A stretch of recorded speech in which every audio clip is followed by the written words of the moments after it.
Good morning. The May 3rd Board of Education meeting is now in session. Please rise for the invocation. O God, we pray to administer that which is just in all educational policies, being ever mindful of your guidance, stir us to action with love, wisdom, and understanding. I pledge.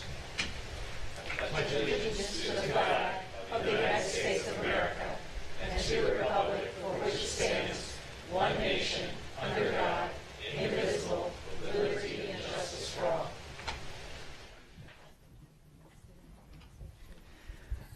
I want to welcome Dr. McMahon to the podium today, or the dais. Dr. Orlando is out sick today. And I also want to welcome Lucia Cole, our new student board members out there in the audience somewhere. There she is. Welcome and congratulations.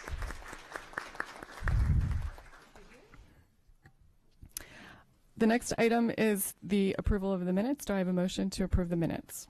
So moved. Second. All those in favor? All right, the minutes have been approved. Item 2.04 is to establish agenda order, and the agenda will stand as published. Item 2.05 is recognitions, and we do not have any today. Item 2.06 is Educator of the Month. Mrs. Hummer. In the creative world of education today, students can construct and demonstrate their understanding in many ways. Traditionally, they are asked to communicate their learning through a report or on a test. However, when they are involved in arts integration, their learning is evident in the products they create, such as the dance, painting, or dramatization. So today, we recognize an educator in our school system who uses this approach to teaching and learning, in which the arts are used as the methodology for teaching and learning. Pat Klos, Arts Integration Teacher Specialist, supports arts integrated learning for student success throughout the district, specifically in 6 elementary schools and 2 middle schools.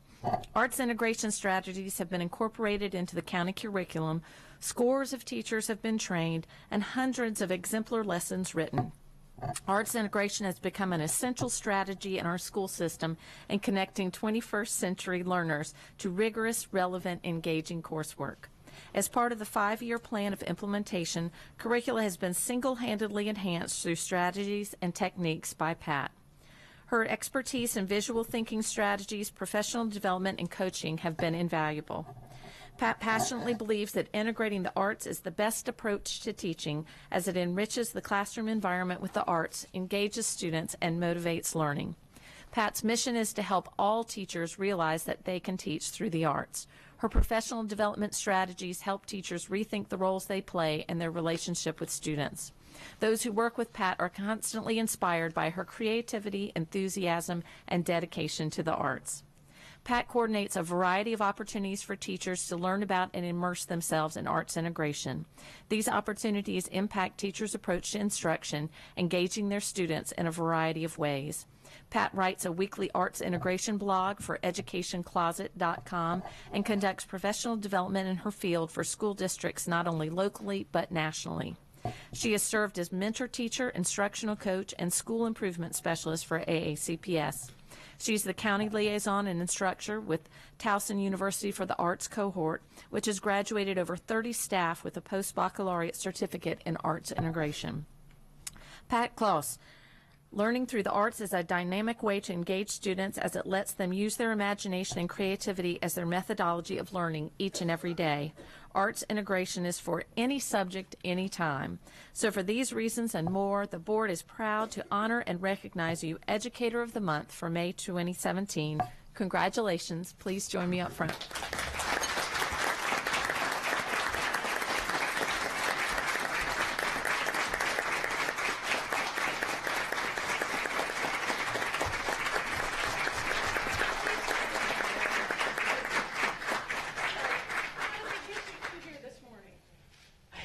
Melonie says I have to come to the meeting. Just as simple as that. Yes. Who all's here? I saw a nice crowd coming I have my husband and my son and his wife and my new granddaughter and my daughter Valerie. Your daughter said, don't forget me. Well, wonderful. Thank you for all you do. Arts integration is such an important, valuable thing, and I'd love that you were spreading it even more throughout the state and county. And you have a bell down to get all your attention when you're teaching these teachers, to bring them on, and a certificate as Educator of the Month. Thank you for all you do. Thank you very much.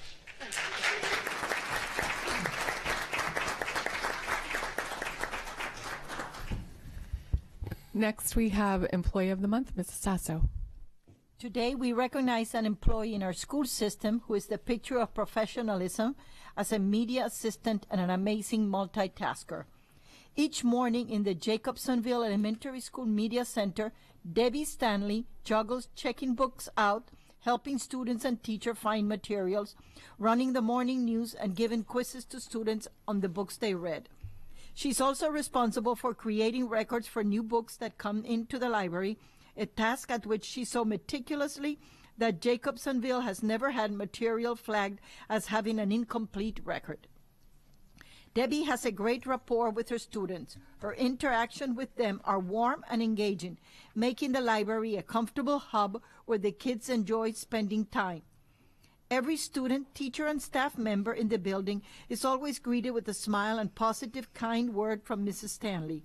She volunteered to participate in the school's Book Buddy program, which matches staff members with young students in need of extra practice with sounds, letters, and reading. She not only contributed to her buddy's academic growth, but the relationship she created has a lasting impact on his social and emotional growth as well. No matter what the activity, Mrs. Stanley is always the first person to sign up to help when the call to volunteer goes out. Although her work hours may have ended hours before, she can always be seen at local restaurants, spirit nights, family nights, book fair events, fall festivals, Girls on the Run, PBIS assemblies, and so much more. Debbie is willing to do anything to create a spirit of family within the school, even running laps around the school to get girls ready for an upcoming 5K or competing in Minute to Win It games with student partners. In addition, her service extends to the surrounding community as she serves as team captain for the school's Relay for Life team, spending countless hours planning fundraiser events and serving on the event leadership team. Mrs. Stanley is a professional, always completing her task to the highest degree. She enjoys participating in professional development opportunities to bolster her own skills. She takes great pride in the library that she has helped to create, nurturing the welcoming climate for students and teachers and broadening the library collection. Debbie Stanley, your performance is now and always has been that of a model other media assistants can aspire to. Your positive attitude and influence at your school are extraordinary, and your entire school community salutes you and thanks you for all you do for Jacobsville Elementary School. So on behalf of the Board of Education, we are pleased to recognize you as Employee of the Month for May 2017. Congratulations. Please join me up front.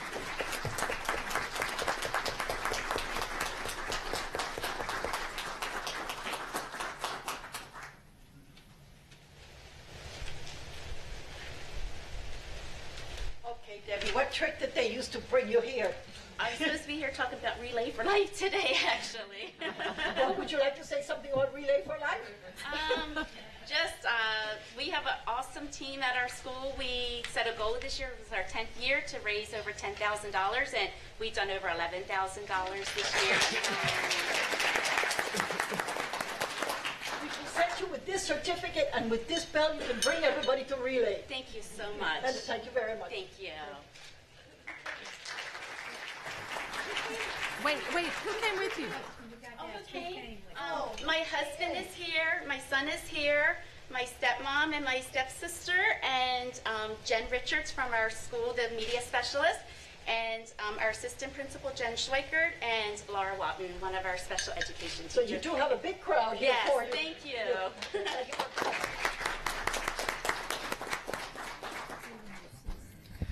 Item 2.08 is Volunteer of the Month. That's Mrs. Birge.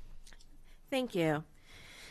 Our Volunteer of the Month awardee is someone who, at her first volunteers meeting, fully embraced an invitation to become Marley Middle School's first avid tutor.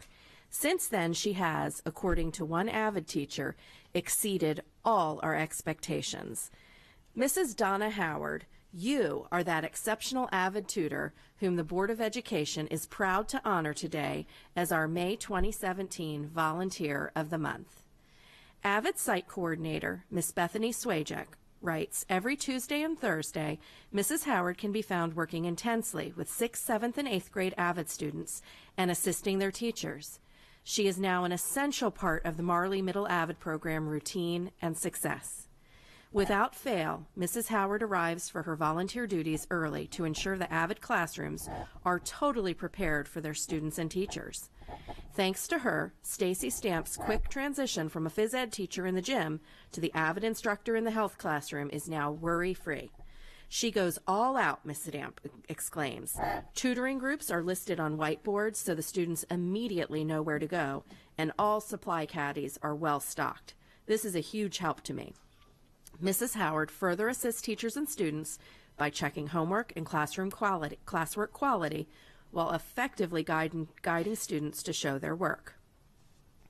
With her friendly, helpful nature, Mrs. Howard has developed warm working relationships with the students and staff alike. She easily shares and inspires students with stories of her own youthful learning experiences in military academy and draws on her wide-ranging knowledge to guide students to solutions. Joe Holtzman, AVID elective and FACS teacher, admires Mrs. Howard's ability to bring her experiences to the AVID tutoring setting. I've always been impressed by her skill as an AVID tutor and as an instructional partner with me. I mostly enjoy her warm, cheerful, and engaging attitude as she helps each student accomplish their tutoring objective. Bethany Wajek agrees. Through adept use of the rigorous inquiry-based AVID tutorial process, Mrs. Howard leads our students to deeper understanding of their questions. Her encouraging demeanor significantly contributes to our positive AVID classroom climate. Principal Kimberly Winterbottom wholeheartedly endorses the Volunteer of the Month award for Mrs. Howard. She writes, by building positive relationships with our students, Mrs. Howard impacts our students in positive ways that will stay with them long after they leave Marley. Thank you, Mrs. Howard. Would you please come forward? With great appreciation, I present this Volunteer of the Month certificate and bell to you.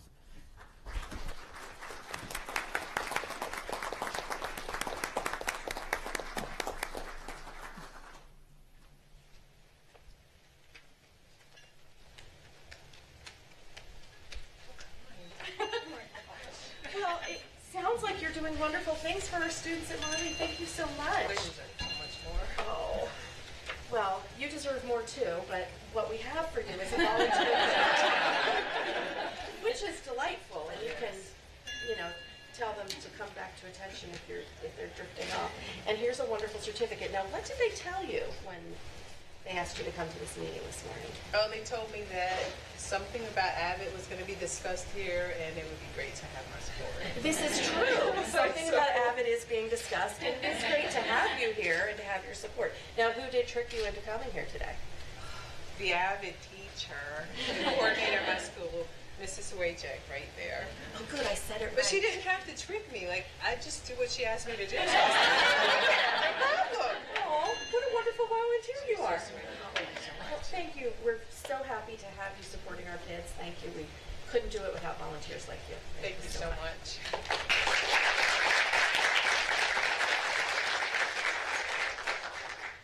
And we'll take some pictures of all of you at the break shortly. The next item on the agenda is 2.09 School and Community Highlights. Before I go into that, I neglected to mention that our real student board member, our current student board member, is taking AP exams. So she'll be back next time, and we wish her the best of luck today. And I also did want to acknowledge that this is Teacher Appreciation Week. So if you have not taken time to appreciate a teacher this week, I would encourage you to get one of those old-fashioned pens and paper note cards out and write a handwritten note. Teachers love those sorts of mementos. They keep them in their files forever. So take some time and thank a teacher this week before the weekends. All right, do we have any highlights? Mrs. Hummer? this time of year is just filled with wonderful end of the year celebrations and things. And I had the pleasure of attending several of those in the past week. First off, we are so fortunate, as Ms. Howard illustrates, that the wonderful volunteers and community partners that we have in the system. Saturday, I was able to take part in the Travis Mannion Foundation selected Mills Parole Elementary for their annual service project, and they were there planting flowers, and they collected thousands of books to give out to the students of Mills Parole. So that was a great activity, and to see the community and all the midshipmen from the Naval Academy there. At Brockbridge Elementary, one of their former students, Matthew Light, for his Eagle Scout project, came out to the school and worked with students and planted flower beds. And so I was there for the ribbon cutting, and it was great to see our students and the community involved in that. So all these areas of giving back.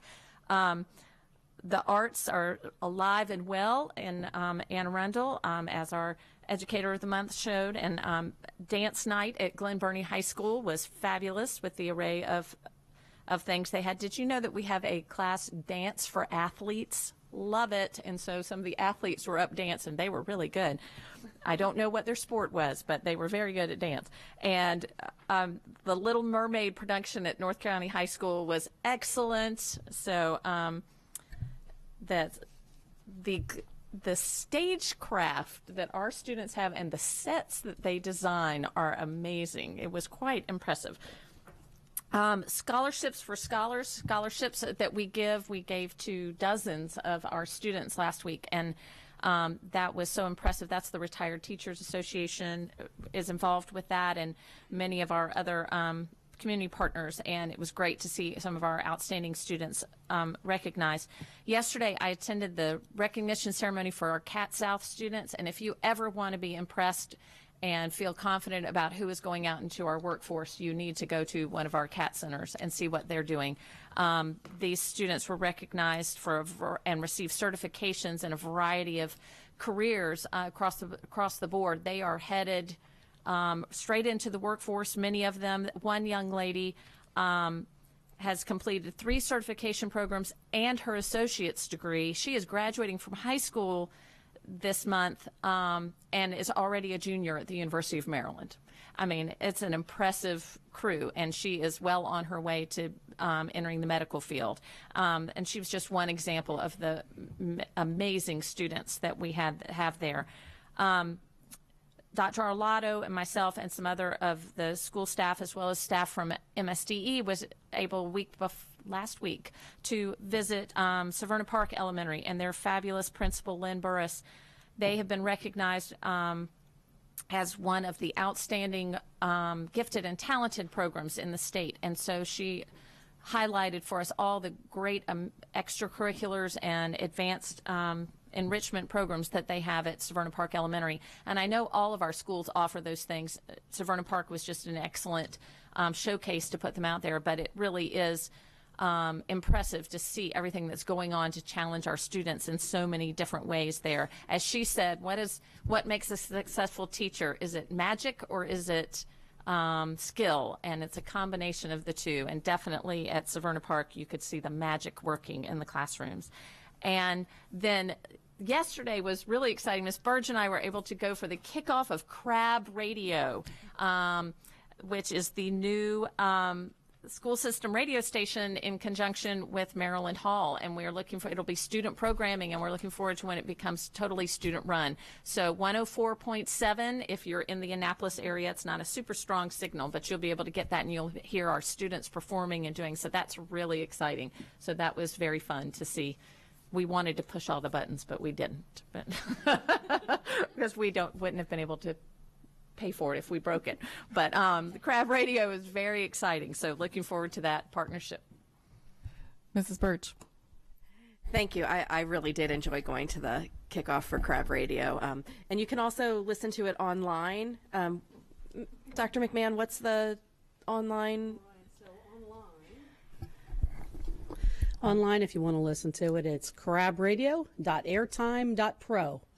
Okay, so once again, crabradio.airtime.pro, and it's on about 8 hours a day right now, from somewhere around 10 a.m. to about 5 p.m. each day. And is there information there about how you could upload your own programming if you go to that? There is. If you actually go to that site, there is a QR code, and you can actually find out if you have an idea, community member, teacher, parent, and students. If you have an idea, you can actually put it up, and we'll look at it and see if it's radio ready.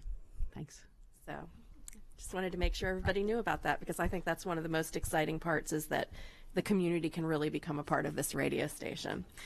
I also had the opportunity to go to Scholarship for Scholars, and that is an amazing event to see what the students in our county have done when they're in high school and what they're going to be doing. It's phenomenal, just what these kids are able to accomplish. I didn't understand some of the things that they've accomplished because it's a little over my head, but that's fantastic. That's wonderful. That's the way it should be.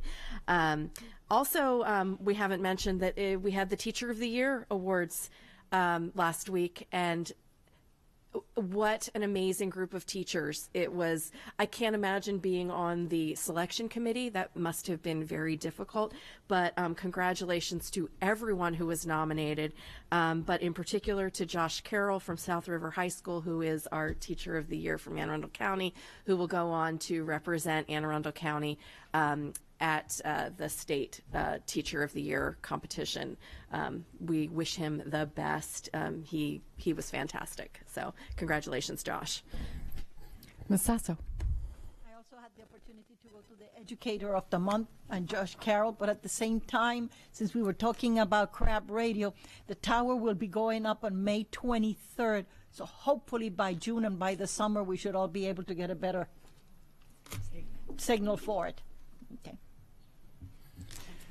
And I just want to add that we had the PTA Founders Day event, which was fantastic in a new format, and we really enjoyed our evening and honoring PTA. So thank you guys. Mrs. Hummer?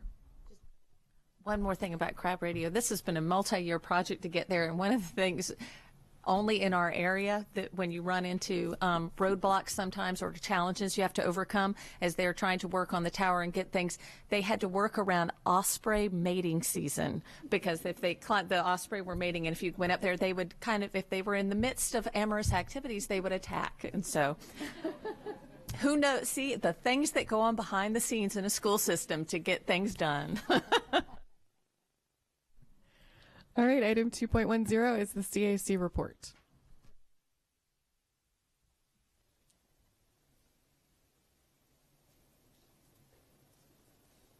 Hi, good morning. Melonie, Teichert, Chair of the CAC. We continue to meet the second Monday of every month, 7 to 9 p.m., although we skipped April because it was during spring break, and we thought that might be our last long spring break. So we skipped April, but we will have our last meeting of the year this coming Monday, 7 to 9 p.m. here in the boardroom. As you know, we have 5 subcommittees working on various items this year. To remind you, those are equity, bus transportation, wellness and life skills, communication, and testing. Our subcommittees are finalizing the work for the year, and we plan to submit a consolidated written report to the board. Our goal is 31 May, because that will be a week in advance of when I hope to brief you at the 7 June board meeting, so you'll be expecting those in about a month's time. This year, in addition to the subcommittee work, we've pursued 2 other items that I've at least discussed with the board president, but I'd like to bring to the board as well. First, the term lengths for CAC. So as you likely know, by regulation, the current term length is 2 years. But recently, we've started talking as a committee about the advantages of possibly extending that to a 3rd year. It would give us more continuity and allow our subcommittees to be a little more productive. The frequent turnover has made the beginning of the year a little slow sometimes. On the other hand, we are cognizant of the fact that we don't want to hurt recruitment of new members. A 3-year term might be long, especially for some of our stakeholder groups. So with that in mind, our compromised proposal that I've mentioned to the board president and that we're pursuing through the policy committee will be to maintain the 2-year term with a possibility of a 1-year extension. So those people that are in a 2-year term that are willing to serve a 3rd year, and if that is satisfactory to the board and they're fulfilling their duties, that will give an opportunity for longer terms and more continuity. So that is our current proposal, and we'll be working through that. And if we can get that done in time, the people that will be rotating off of a 2-year term, we will give the opportunity to extend this year. So hopefully I'll have an update that on June. And second, we have created a Facebook page for the CAC. We've worked with Bob Mosier to make sure that we're maintaining school policies, and the board president, and I will send that link out to both before we go live, but we're hoping for that to be by the end of the year as well. And we just hope to create another opportunity for dissemination of information. I'm really excited about Crab Radio. I made note of that. Who knows, maybe we can get involved in that effort as well. So I look forward to the June meeting where we can give you our annual report. Thank you. Thank you. And 2.11 is the PTA report.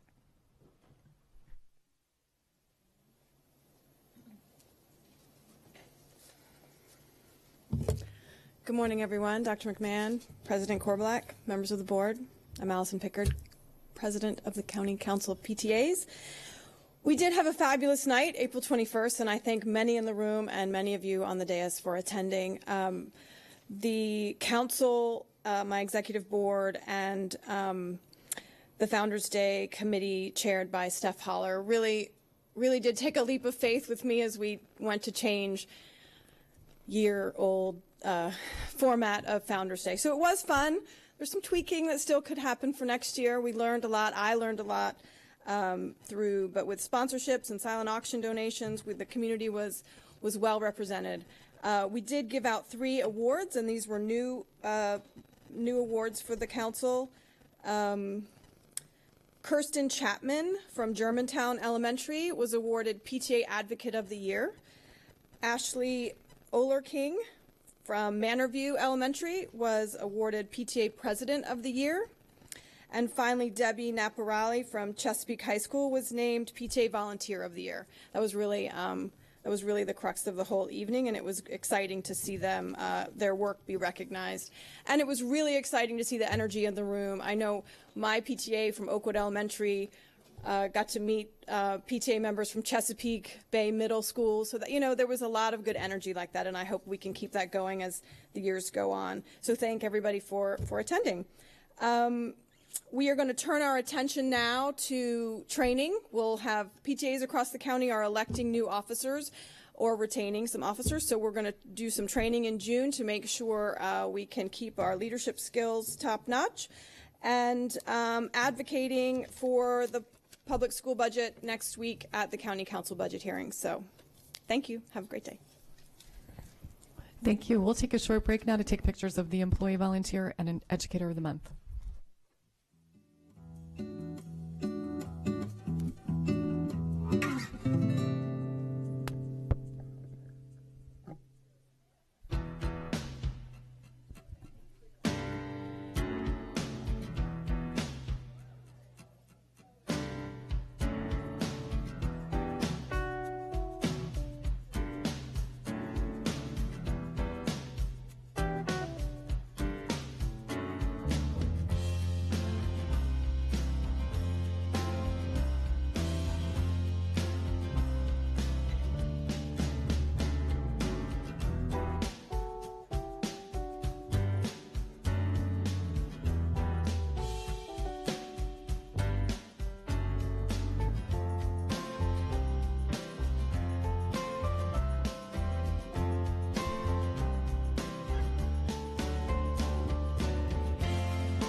All right, we'll move on to the public comment portion of the meeting. Anyone wishing to speak on an item not on today's agenda may offer testimony during this public comment portion. Speakers will be allotted 3 minutes each, and the board asks that comments remain civil and appropriate for the various audiences that may be watching or viewing the meeting. Student-specific and personnel matters are confidential and cannot be discussed in this forum. This time is intended for speakers to voice their opinion and not necessarily as a question and answer period. Speakers may pose questions, but answers will be counted toward the 3-minute allotment. For the record, please give your name before speaking, and handouts should be given to the board assistant. I have one card, Claudia O'Keefe.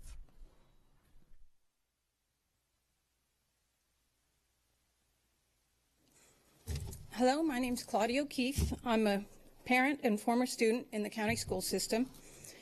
Last year, Ms. Hummer asked the school administration how 2 elementary schools of the same size could have very different state-rated capacities. The administration said it was too complicated to explain. Here's the answer. The state gives grades 1 through 5 a capacity of 23 students per classroom. Other rooms, like multi-purpose rooms, art rooms, music rooms, have a capacity of 0. Cross out classroom on the plans, replace it with multi-purpose room, the school capacity goes down without changing the size of the school. Ms. Sasso asked if the Community Ambassador Program includes Hispanic ambassadors. The administration refused to answer on grounds that identifies the race of school staff. They could have discussed if any Hispanic students are served by this program. They could have discussed if the Community Ambassador, if any of the Community Ambassadors speak Spanish. They did not. They did, however, publicly advertise for a Spanish-speaking Community Ambassador last December. Mr. Grannon requested a report detailing how 2 late-starting elementary schools could be shifted back to dismiss before 4 p.m. This was more than a request. It was a motion approved by majority vote of the board. It was an order. Again, there was no report, just a verbal no. Here are a couple of simple options that could have been presented. Mead Heights 9 buses and Hebron Harmon 12 buses could start one after the other at virtually any time of day with the addition of 12 buses, costing about $700,000. That cost is partially offset by fuel tax savings. That's the simplest option, not the cheapest. Option 2, Mead Heights could take advantage of gaps in the school bus routes and run from 825 to 250 with the addition of 7 or fewer buses. The current routes for Mead Heights could be backfilled by Hebron Harmon buses, pulling that school back by 10 minutes to dismiss just 5 minutes later from current hours. The cost of this option is about $400,000, or about the same as what's saved in gas tax exemptions, resulting in a net 0 cost, no change to the budget. This analysis took all of 5 minutes in the back of an envelope, this envelope. Your administration wouldn't even afford the board 5 minutes of effort to help over 1,000 elementary students. A third option involves using University of Maryland's optimization algorithm, an option that has 0 cost and would most likely result in cost savings and fewer buses. According to Mr. Douglas's testimony last month, all bus routes have been entered into the software.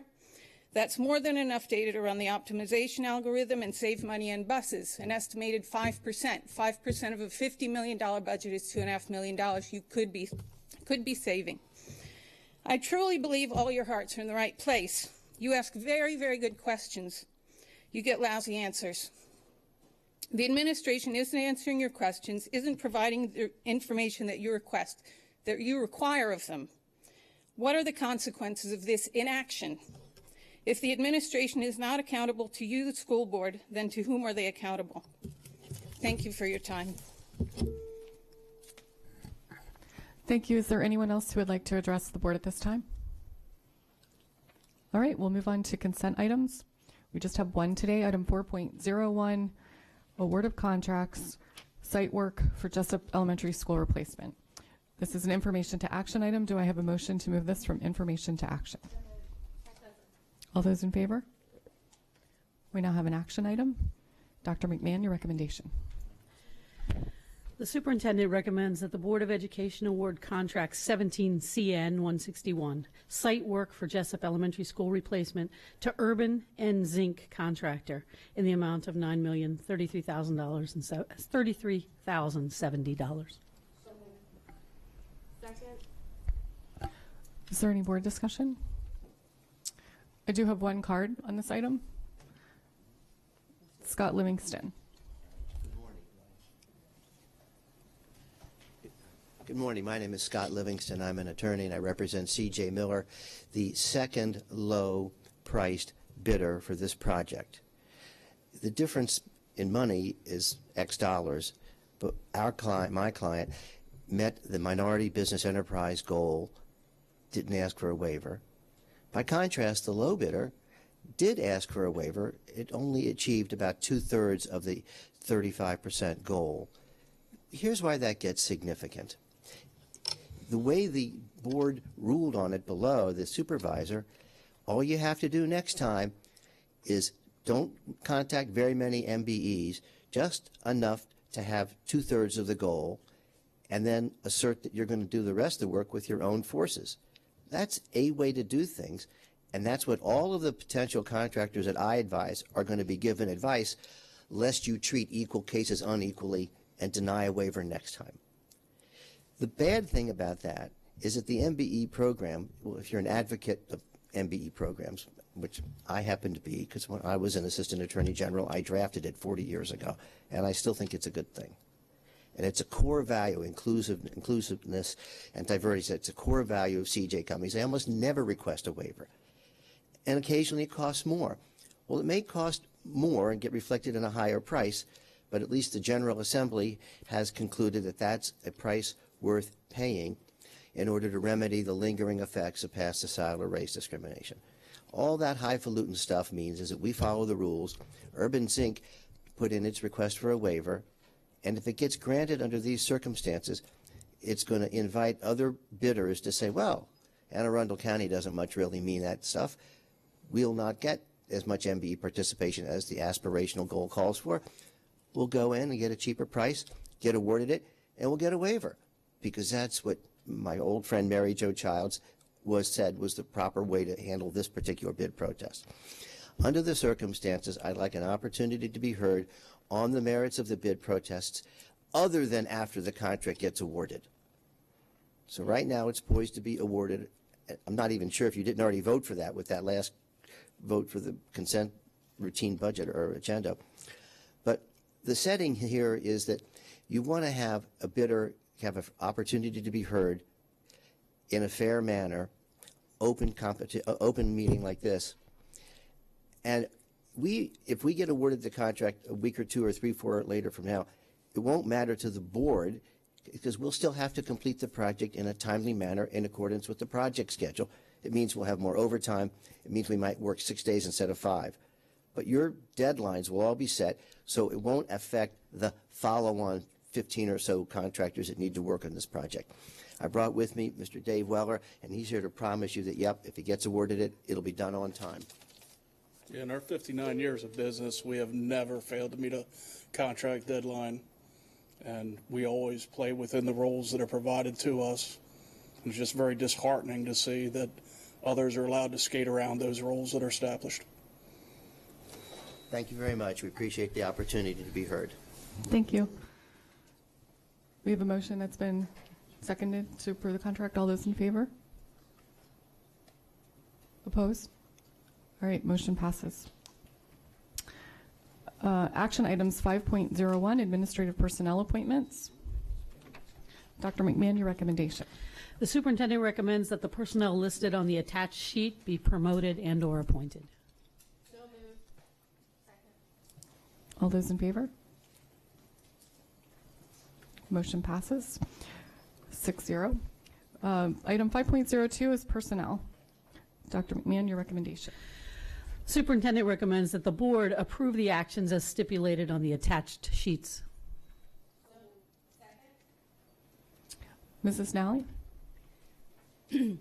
3 of my colleagues are retiring, and I have to say something because they really have, the 3 of them together have contributed over 120 years of service to Anne Arundel County Public Schools. Gwen Atkinson, Louise DeJesus, and Lynn Evans. Louise particularly has spent 47 years in Anne Arundel County Public Schools. And I want to commend these 3 principals and tell them how much I will miss them and how much the system will miss them. Thank you. Mrs. Hubbard? Yes, I was looking over the list. We have 11 employees who've announced their retirements at the end of this year. Those 11 employees together represent 345 years of service in education. And I think that's incredible. And we are so grateful for that they have given their careers to our children. Mrs. Birge. I think part of the reason that Carolyn didn't come today was because she didn't want to endorse in any way Mrs. DeChesu retiring, because she's a little distressed about it. And she was thinking about, even though it's not really a vote on the retirements, she was thinking about voting no on this package because that was going to be in there. And I'd like to give a shout out to Lynn Breidebell and Gail Cicero, who both helped educate my 4 children, and they will be greatly missed. All those in favor? Motion passes 6-0. The next 3 items on the agenda are policy revisions. These are all third readings for action. The first one is item 5.03, employee use of social media code GAOO. The superintendent recommends approval of policy GAOO, subject to final correction for style and format. Is there any public comment on this item? All those in favor? Motion passes 5-0. Item 5.04 is the student use of social media, policy JCCC. Dr. McMahon. Superintendent recommends approval of policy JCCC, subject to final correction for style and format. Is there any public comment on this item? All those in favor? Motion passes 6-0. I can't count today. Item 5.05, an action item, policy IKB, student assembly programs for political candidates. The superintendent recommends approval of policy IKB, subject to final correction for style and format. Is there any public comment on this item? All those in favor? Motion passes 6-0. The next item on the agenda is item 5.06, new course approvals. This is an information to action item. I do have a note that one of the 5 courses on here, English language, acquisition, civics, and citizenship, will not be considered today, but the rest are still on the agenda. Do I have a motion to move this from information to action? All those in favor? We now have an action item. Dr. McMahon. The superintendent recommends approval of these courses beginning with the 2017-2018 school year. Do I have a second? Mrs. Hummer. So I'm reading the descriptions of the Bridge to Algebra 2 and the Function Focus classes. What is the difference between the 2 classes? Because they both are scheduled or for students who don't necessarily pass the state test for algebra and believe that there's more resource. So what's the difference between the 2 classes? Certainly. For the record, my name is Skip Lee. I'm the Director of Curriculum. I brought Kevin Wajek, the Coordinator of Secondary Mathematics, to address that question.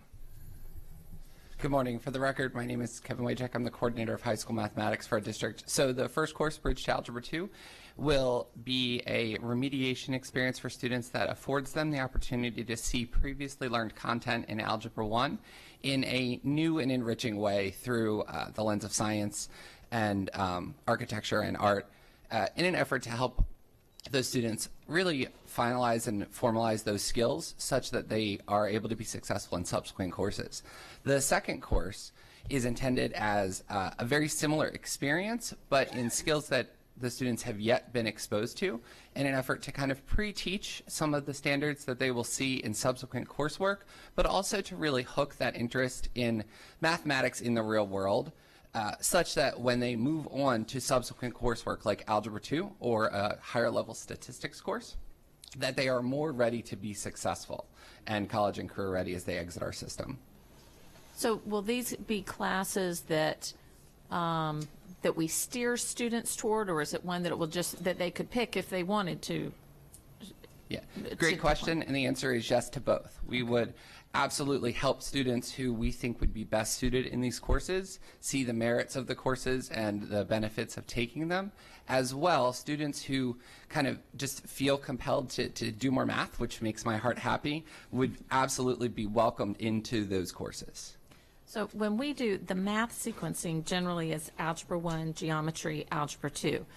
For some of our students that need these additional classes to do that, will they be able to go directly into Algebra 2?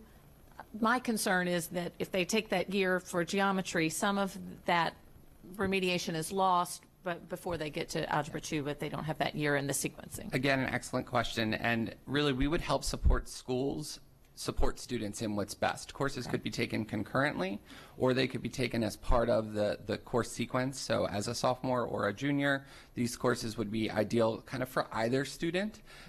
And you're absolutely right, helping with that kind of algebra slide that we often refer to with reading in the summer, we would help do that work. Our current course sequence also works to support that. We do a lot of algebra in geometry, but it is through that very specific lens where these courses would afford students an additional lens to kind of both maintain skills, but also continue to grow that interest in mathematics. So yes and yes. And this is going to be, they're going to be offered at all of our high schools? Absolutely. Okay.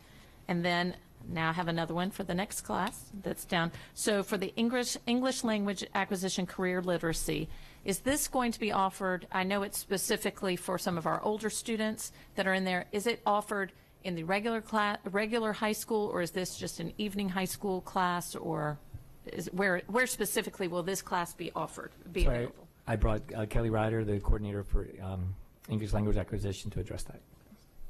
Sure. Kelly Reider, a coordinator for English language acquisition. This course is targeted for those in the newcomer center who are coming in with low levels of literacy. The content of the literacy course is paired with their career pathways to give them functional literacy skills for future careers. So it's not a regular offering in the course catalog for every student necessarily. This is targeted for our newcomer students. Correct. Is that correct? Correct. Okay. And one other one is the historical inquiry class for the AP U.S. History. Do we have something like this now? An additional, I thought there was an additional support class for AP History. So you're correct. We have seminar that's available for the AP level courses. This has a unique niche to it, and I brought Tim Johnson here to address that. Good morning. Tim Johnson, teacher specialist in the Office of Social Studies. A few years ago, AP restructured the AP history courses, starting with United States history, then into European and world history. And what we found is the seminar course was morphing much more into from a study skills course to really diving into rigorous work with historical thinking skills. And that gave us the springboard to rewrite that companion course to U.S. history to what the course had already organically transitioned to. And we felt that the level of work coming out of those students was at the very least commensurate with the work in our other honors courses. So this will be replacing the seminar? For AP U.S. History, yes. Okay. It's not required for students who take AP History, but it's an additional to assist them with that. And it will be offered at all of our high schools that have the AP History class? Yes. There is a caveat. It is specifically designed to support our 9th graders taking AP U.S. History for the first time to build their skill set and to give them the additional supports that they need as freshmen in a first-time AP course. Okay. So thank you very much. Ms. Sasso. You mentioned, Stacy, that the English language acquisition, civics, and citizenship would be not voted on today. Is there any reason why it has been held back? Yes, ma'am. Kelly? We have decided not to move forward with that course at this time because after doing a little bit more research into the requirements for taking the citizenship test, the students who we currently have in the newcomer program would not be eligible for at least 7 years. And in talking with students, they felt that that goal was too far out for them right now, and they preferred courses that dealt with their immediate needs. Okay, thank you. Mr. Gilliland. Thank you, Madam President, and thank you for this package. I want to just ask about algebra in general, if that's okay. The Bridge to Algebra 2 course, I get it, I understand why. I guess some of my concern is if we're not doing the real-world application enough in Algebra 1, are we discouraging students from math, or are we disheartening them, at least those who may not be performing as well?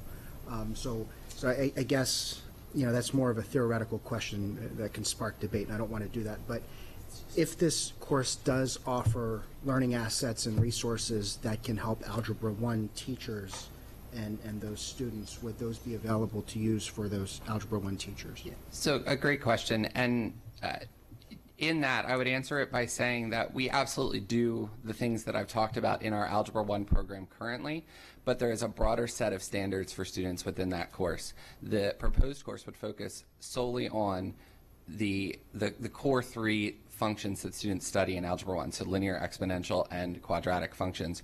In the Algebra 1 course, they also do a deep dive into statistics as a standard, some probability, and other standards that are also really great for students in their trajectory of learning. But this course would specifically target those three because those are things that they will really need to be successful with to move forward in subsequent courses. So they are getting tons of modeling and constructivist theory in the Algebra 1 course currently. It is absolutely not a course where they just do procedural mathematics. This course will just be different, and it will be new experiences for them so that it is not a repeat of anything that they have in an effort to springboard them back onto the trajectory that we hope that they have while they're a high school student. Thank you. Is there any public comment on this item? All those in favor? Motion passes 7-0. Thank you. Thank you. 5.07 is Food and Nutrition Services pricing for 17-18 school year. This is an information to action item. Do I have a motion to move this from information to action? So move. Second. All those in favor? We now have an action item. Dr. McMahon, your recommendation. The superintendent recommends no increase in the food and nutrition services pricing for the 2017-18 school year. Second. Mrs. Hummer. I just have a couple of questions. What is the difference between Maryland Meals for Achievement and Breakfast with Class? Good morning. For the record, Jody Rissy, Supervisor of Food and Nutrition Services here in Anne Arundel County Public Schools. Maryland Meals for Achievement is a state-funded, in-classroom, free breakfast for all students. So we currently have that in 47 schools. Breakfast in the class, our students still come either to a kiosk for a grab-and-go option like they do at Northeast High School, or they would come through the serving line. They pay their current pay, be it paid, free, or reduced, and then they eat with their classmates and the teacher in the classroom. Okay. So the pay is different. And then what's the difference between that and Second Chance Breakfast? So Second Chance Breakfast is Northeast High School. That's where it's from the kiosk. So Okay. our high schools do it after first period. We have 4 high schools that participate that. The breakfast in the class is typically elementary and middle schools. They still come through the line. They pay their breakfast rate accordingly, and they eat in their classroom. And they go back to the classroom. Whereas Maryland Meals for Achievement, it brings the food to the classroom, for every student. And it is free for all students for Maryland Meals for Achievement. Okay. And then my last question is, what exactly is the Child and Adult Care Food Program? I would love to talk about that program. That's a new program that we've implemented in 2011 in Anne Arundel County. We do dinner meals on Saturday, and it also can extend to outside communities. So different agencies are partnering with us, like Recreation and Parks, and we're able to provide dinner meals to their students that are in aftercare. Okay, and great. All right, thank you. Thank you. Mrs. Birge. Okay, so Mrs. Hummer had the touchy-feely questions, and I have the number questions. How, 3 years in a row, have you been able to keep your monthly fund balance high enough to not have to raise the rates? And what is the monthly fund balance? Because I know that's I know you want to have enough money on hand to pay a certain amount of bills because you need to pay ahead. and that's one of the ways that you decide whether or not you need to raise prices. So. Sure. Let me address the first piece of it. Alex Shaknova, Chief Operating Officer. So our operational targets for our fund balance is between 2 to 3%. So for the last 3 years, in 15 we were 2.11%. In 16 we were 2.59%. Those are actuals. In 17 we're at 2.13%. Projected, we're a month away from that. And again, we project to be within that range as well. So we always work closely with Food Nutrition Services Accounting and then your auditor, Mr. Fedowitz, to ensure that we stay within the confines of those parameters that have been established for us by this board. In terms of sales and profits, I'll turn that over to Ms. Rissy. Thank you. I think we have phenomenal staff. You know, support from the board, obviously, and executive team is phenomenal, but the staff that I have are fantastic. The nutritious meals that we provide are clearly leading the nation. We do salad bars. I know many of you have seen our salad bars in all of our schools.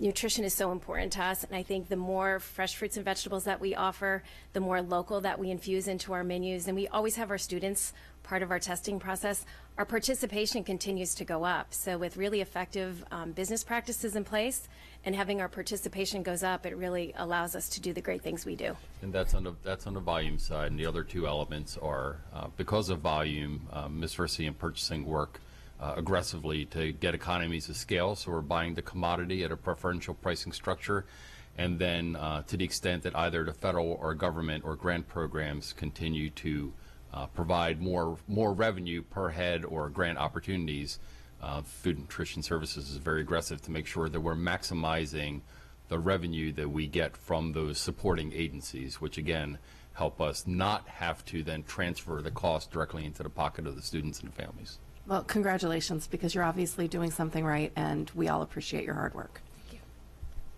Dr. McMahon. I would be remiss if I didn't thank you, and thank you for your leadership on behalf of our superintendent, who I know would say it's your leadership and your creative, amazing approach, innovation, your partnerships you build with the community that really take us where we are, and not only all of that, but your efficiency. Thank you. Thank you. Thank you for the opportunity. I'd like to echo that. Thank you for keeping the prices down for our students and families. That's really why we're here. Thank you. Item 5. Oh, we still have to vote. All those in favor? Motion passes 7-0. Item 5.08 is the stormwater management inspection and maintenance agreements for Arnold, George Cromwell, Jessup Park, Riviera Beach, Shadyside Elementary Schools, and the Fort Smallwood Facilities Complex. This is an information to action item. Do I have a motion to move this from information to action? All those in favor? We now have an action item. Dr. McMahon. The superintendent recommends approval of the Arnold, George Cromwell, Jessup Park, Riviera Beach, Shadyside Elementary Schools, and the Fort Smallwood Facilities Complex stormwater management inspection and maintenance agreements.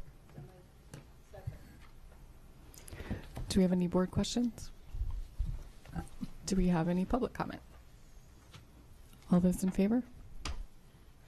Motion passes 7-0. Thank you. The next 3 items are schematic designs for Edgewater Elementary, Tyler Heights, and Richard Henry Lee. I'd like a motion to bundle 5.09 through 5.11 and move them from information to action. All those in favor? We now have an action item. Dr. McMahon. The superintendent recommends approval of the Edgewater Elementary School, Tyler Heights Elementary School, and Richard Henry Lee Elementary School revitalization schematic designs. And we have presentations, right? Good morning, President Korbelak, members of the board, Dr. McMahon. For the record, my name is Lisa Seaman Crawford, Director of Facilities. The next 3 items presented will be the schematic designs for the revitalizations of Edgewater, Tyler Heights, and Richard Henry Lee Elementary Schools. During the feasibility studies in October 2016, the revitalization option was selected for all 3 schools. The next step in the process is the schematic design phase. The schematic design translates the educational specifications into drawings, which establish spatial relationships, adjacencies, and circulation patterns for both the building and the site. Larry will walk you through briefly the project summary for Edgewater Elementary School, and then Jeff will run through the plans and site plans for you. Larry Albert, Supervisor of Planning, Design, and Construction. The Edgewater project your ed specs were approved 1 year ago, actually, May 4th. And as Lisa said, we had the feasibility was approved last October. Project for this school would increase the capacity from 455 to 679 students. This is the same as was approved in the ed specs and the feasibility study. We're on target for the budget at the moment and the schedule. And with that, we'll quickly run through the floor plans for you. Good morning. I'm Jeff Hagan with Ward Copeland Mott Architects, and I'm going to walk you through the existing conditions first. If I could have the next slide, please. We're viewing the existing site plan, and the way the school is currently oriented, the school is off of Washington Road, but the main entry to the school faces to the west on the parking lot area where the student drop-off loop is. We're going to change that up in the new plan. I'll show you that in a moment. The bus loop comes off a separate area on Washington Road at the top of the plan, and then we have relocatable classrooms located in the back of the building on the east side there. Next slide. This is our proposed site plan. As I mentioned, we're going to change the location of the front entry to the building. So when we build the addition, which is in the lighter tan color on the plan there, we're going to move the front entry to face Washington Road. And one of the reasons for this is it's twofold. One, it's a phasing item which will help us when we want to keep the existing building up and running. We can keep the existing entry up and running and then build the new entry. But secondly, the way the school currently functions, when students are dropped off by car and bus, they enter through two different entrances, and the school has requested that they all converge at one main entry point, which is what we're going to provide in this new plan. Parking will be split. We'll have parking in the existing location on the west side, and then we'll have additional parking over on the east side, which will also serve as the new student drop-off loop over there. Bus loop will be revised, but essentially stay in the same location. And then I'll walk you through the existing floor plan first. You can see it's essentially a kind of a morphed L-shaped building. We're going to close that off, and I'll show you that in a moment in the new plan. The front entry to the building is facing to the bottom of the plan. You enter in, and admin is to your right. As you make a left down that long hallway, you head towards the cafetorium. And as you go to the left, or excuse me, go to the left to the cafetorium, go to the right, and then down the main hallway, it takes you back to the gymnasium. We're going to repurpose those spaces, and I'll show you that in a moment. The majority of the building will remain and be renovated in place, and then we're going to expand it, with the exception of a couple of key areas that we're going to do some selective demolition. If you look at the media center, kind of at the heart of the building there, we're going to take the piece to the left off, and that will allow us to connect the new building more cleanly to the existing building. We also have at the end of that far portion of the plan to your right, there are 3 classrooms there that are modular classrooms. They're temporary spaces that were put in the 1980s. Those will come away, and we'll replace that with more permanent construction. So if we go to the next slide, you'll see now the proposed plan. We're closing off the loop of that L, so we're going to have a continuous loop of circulation in the new plan. The front entry is in this plan is to your left upper corner. You'll see the red arrow there. You'll enter through a secure vestibule. Admin is in the light green above. And then we've created a Main Street corridor. As you walk down, you'll pass by a new gymnasium.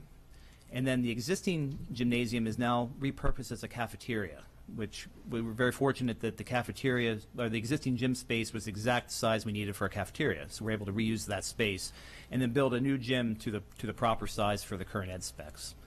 As you continue around the loop of the building, we're replacing those classrooms, as I mentioned, at the end of that far corridor on the right. We're renovating the rest of the spaces as we come along the courtyard side. We have art and the learning studios facing the courtyard, which makes for some nice outdoor learning spaces. And then the loop continues back around to where the existing cafeteria is, and that's going to be repurposed as the new media center. So we're able to reuse that space. We'll do some selective demolition to the existing kitchen to open that up and bring some natural light into the space, but we can reuse that nice volume of space for a new media center. And then as you return back up near the front entry, we have the early childhood classrooms, which will be located near the front of the building for easy access for the small children. And they have nice views into the courtyard. The other thing we're able to achieve with the plan is all of the major classroom spaces will have natural light. Certainly all the new spaces will, and then we're able to achieve that with the existing spaces that we're renovating. So we think we've created a nice, efficient plan here. Worked very closely with Anne Arundel County Schools and with the school itself and the faculty and staff there, and have created this proposed plan as you see before you today. Thank you. Are there any board questions about the Edgewater plan? Is there any public questions or comments? All right, then we'll move on to Tyler Heights.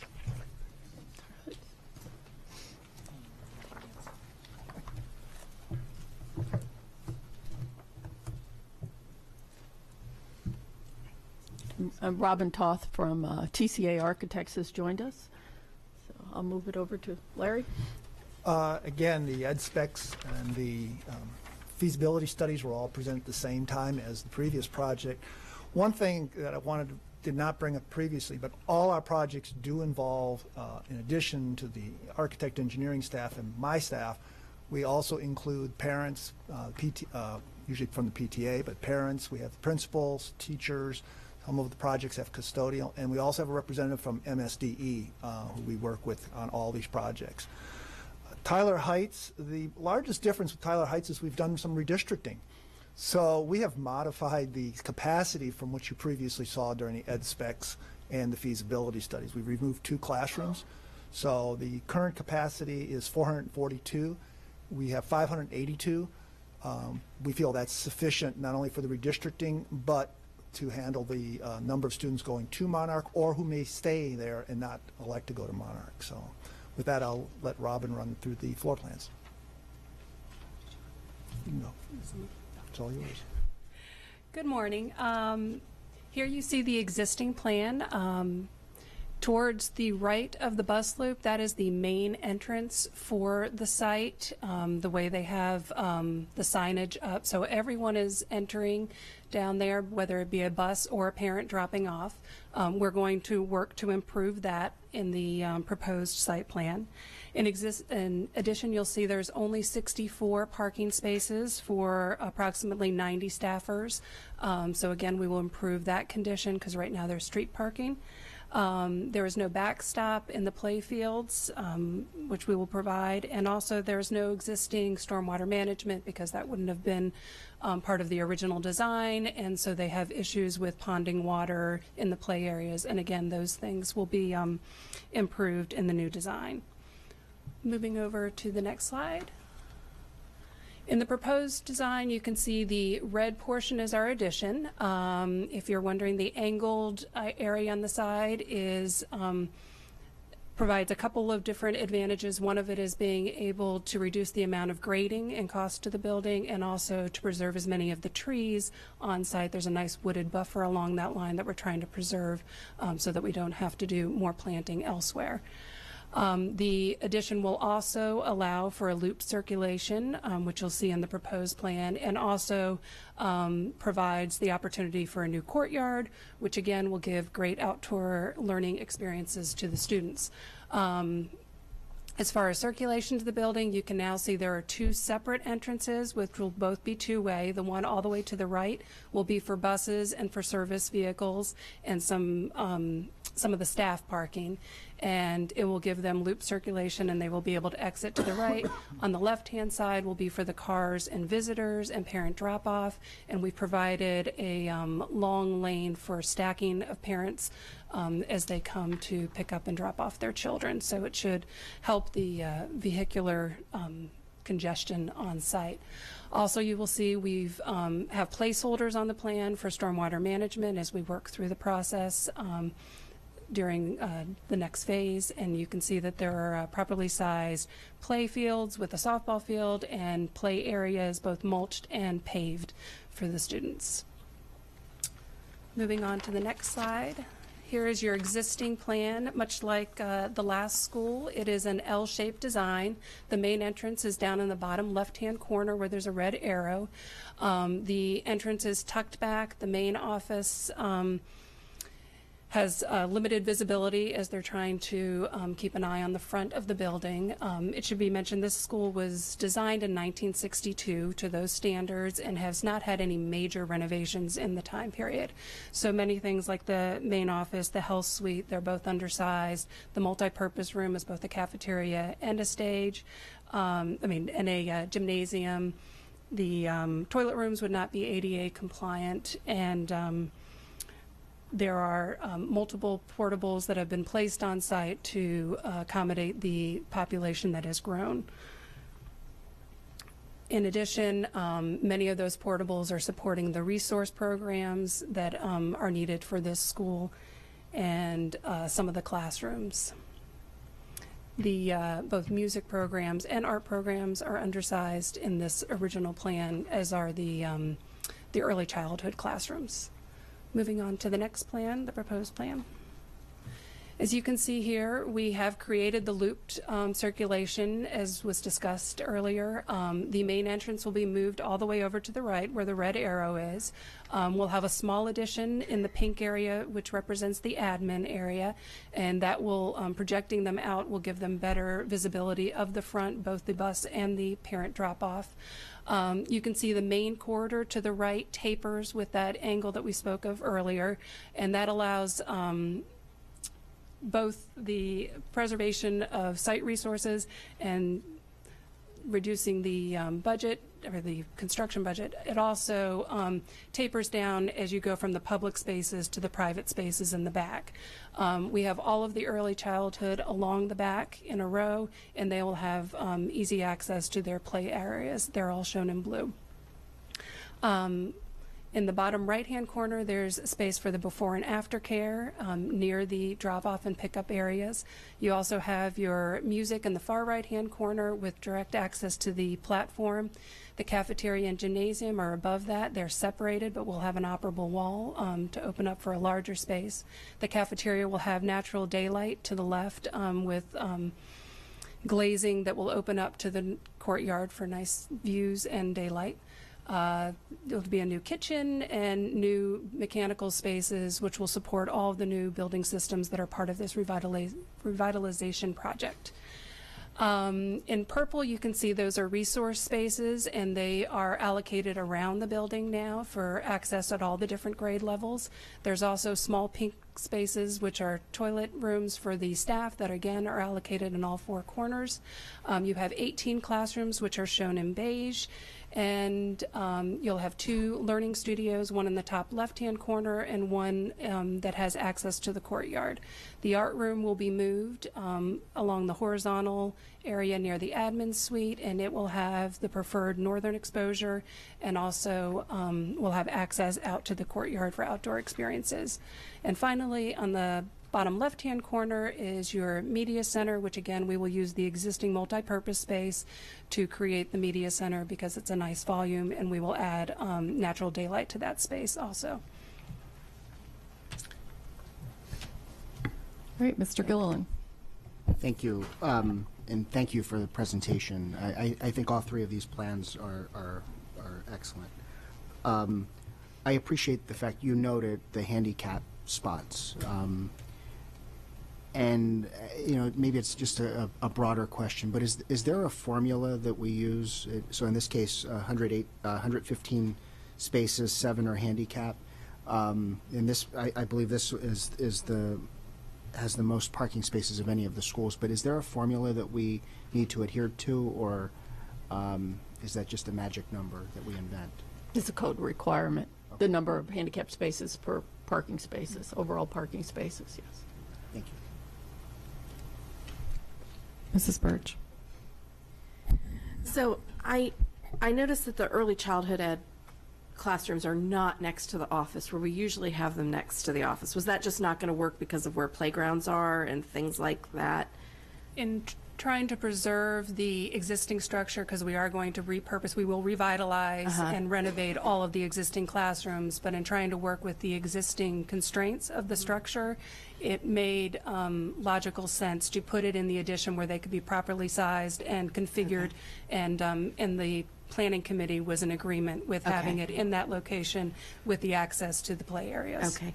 And I noticed also that the first grade classrooms are also going to have toilets, but not for the grades over that. Is that correct? That's correct. Okay.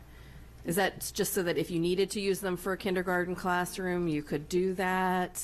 It goes back to being the revitalization part of it, and we've also had a lot of discussions with instruction as to which grades need it the most, which is kindergarten and first grade, or pre-K also, because that's the large number of blue rooms in this case, which is because Tyler Heights does have a very large pre-K population as well as kindergarten. Currently, pre-K is at Georgetown East. The intent is to bring them back. Right. So that's, again, part of the reasons it looks a little different than some of the other floor plans you might see. The only thing I'm concerned about is there's no restrooms close to the gym and cafeteria. No. They are across the hall, north of the admin suite. There's a yellow block right near the courtyard. So they're right near the main entrance. Yes, there's boys and girls. Plus one off the gym. Oh, and then there are single stalls for the students. Off the cafeteria. From the gymnasium where the brown mechanical space is, there's a corridor, and there would be two there that would be able to be used in off hours. Okay. All right. Are there any public comments or questions on Tyler Heights? All right, thank you. We'll do Richard Henry Lee.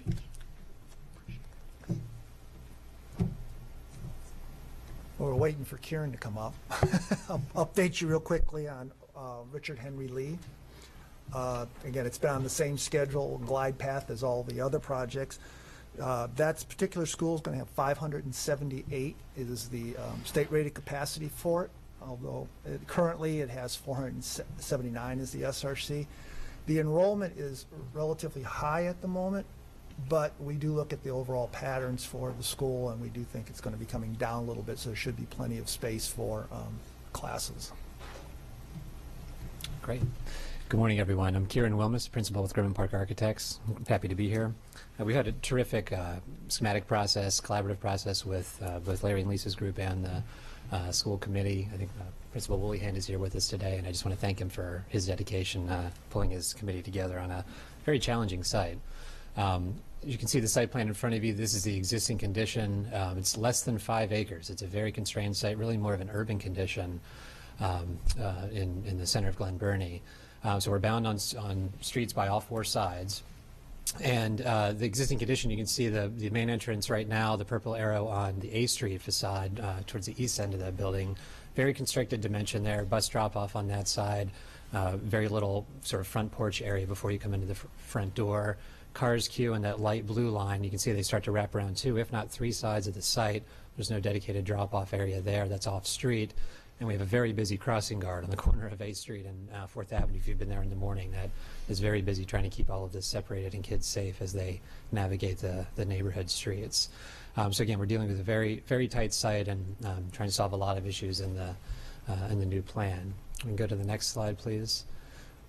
So this is the proposed solution for the new site plan. We really want to create separation, safe separation between cars and buses. B Street to the west side of the building has a wider street section and can allow safe curbside bus departure there.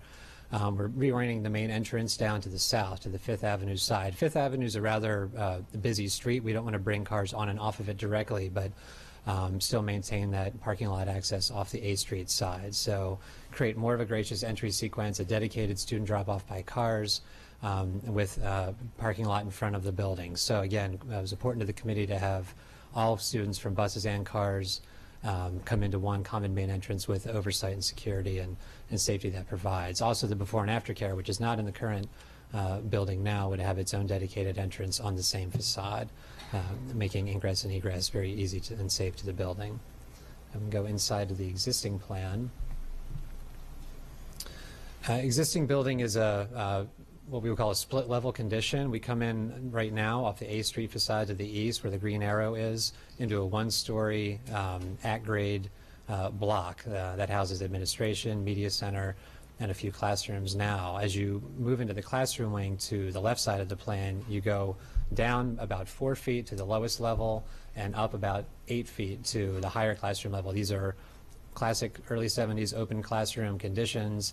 It's a very peculiar block size because it doesn't afford natural light into the deepest parts of the instructional spaces. Right now they're separated by essentially systems furniture partitions. It's a very compromised educational environment right now. So it's also a very challenge in its height. 12-foot floor-to-floor doesn't allow us to bring in 21st century building systems.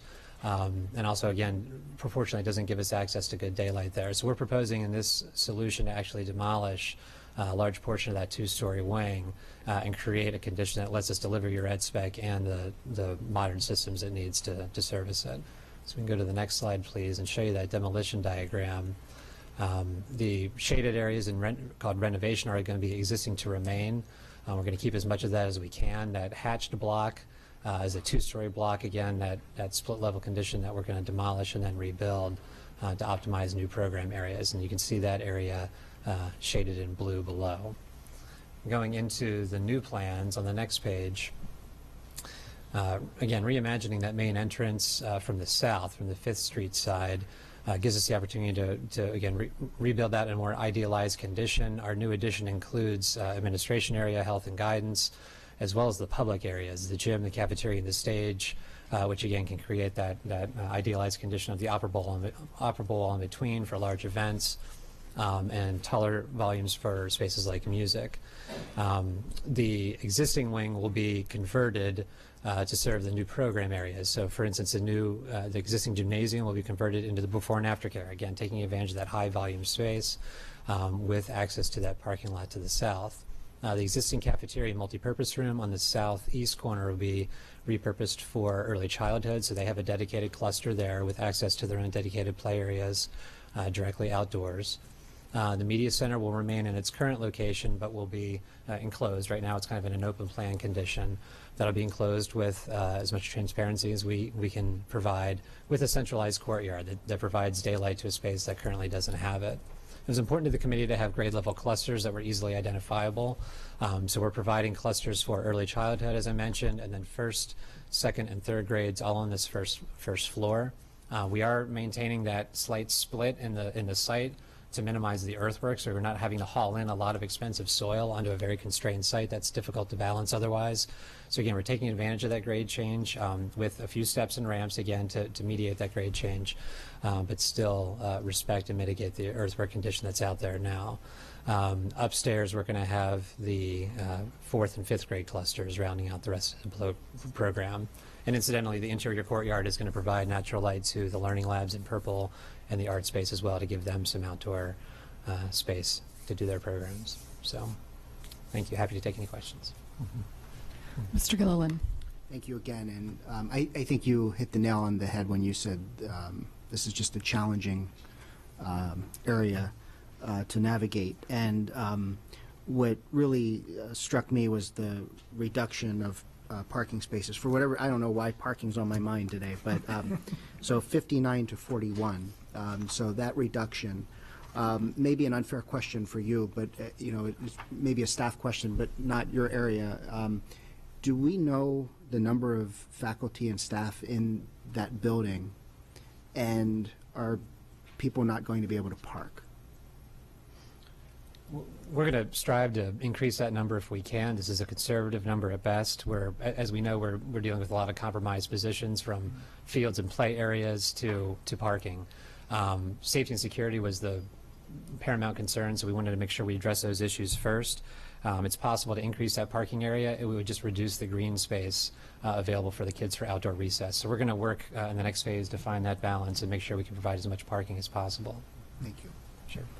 Mrs. Hummer. Along A Street, is there a sidewalk along there in front of the school for There kids, is. for students to walk in? I just couldn't quite tell from the picture. And I know, like you said, because of this challenging plot, the play spaces is difficult. Where it says soft play and paved play, are those playgrounds? What's the? That's right. So there's two areas on your screen now. The ones to the bottom right are dedicated for early childhood. Those would be paved play and soft play, dedicated for the little guys. That's going to be enclosed and accessible through a corridor from inside the building. The soft play, and it looks like this plan might not have the paved play area, would be accessed in the corridor between the administration and the gym. That would be for the upper grade levels, and again, fully fenced and enclosed, because there are some security concerns on this site. It's still going to be, I don't know, there's no way around it with this spot that doesn't, it's a kind of limited play space for kids. It is. So these areas are slightly, we're accounting for each play area. They're slightly smaller than typical program because of the constraints. This is going to be very similar to West Annapolis in that very small site, and we're trying to put twice as many kids on the site. Right, to have in there. Now, because we're demolishing, I've been in it once, and you're right, the split level bizarreness of this building. So by demolishing that one area, it's not going to be quite as much of the up and down throughout. We're going to reduce that. Like I mentioned, we looked at leveling it all off, and that would require, like I said, a phenomenal amount of earthwork that we don't feel the budget can really take. So we're actually trying to get a both-and condition. We're trying to respect the earthwork that's there and also capitalize on the grade change and create some interesting spaces with perhaps some seating areas or gathering spaces where that grade change is taken up inside the building. And of course, there'll be ramps for accessibility. And that happens near the main entrance in a larger area, just to handle all that circulation and movement of students. And then a smaller area to the top corridor there, you can see between the existing and new buildings. Are the students going to have to be moved out? Yes. Would think so. With this demolition now, we're going to have to move them. Where will they go? Corcoran. We're looking at Corcoran right now. Okay. Mrs. Birge? Two things. First, thinking about the parking, there is a lot of street parking in this area, though, isn't there? There is. Okay, so unlike some areas where you can't park on the street, you're parking on a road in a ditch or something like that. So at least we have that advantage there. My other thought, you talk about how the community is involved in these. I know that we had representatives from the community at Richard Henry Lee who were very concerned about the fact that we had chosen revitalization instead of a replacement school. In your work with them, did the community representatives, the PTA representatives, seem to realize that this wasn't a Band-Aid, that this was creating the space that they had hoped for? Great question, and that was a major concern of ours too. And I don't want to speak for the committee. I can tell you again, they've been very engaged. We went and we actually held many of our schematic design meetings in other facilities that have been renovated or reimagined. So Point Pleasant, for instance, we went to Benfield. The folks came after work, dedicated their evenings to these meetings to see what the possibilities were in these spaces. We shared a lot of images of other projects that we've done along those lines to help show them the possibilities. So we feel that message resonated, and we hope that the plans answer their questions. Like I said, they've been very receptive and very instrumental in what you see in front of you. So, Great. Is there any public comment or questions on this item? All right. All those in favor of these three schematic designs? Motion passes 7-0. Thank you. Next, we have a review item 6.01, the County Executive's recommended FY18 operating and capital budget overview.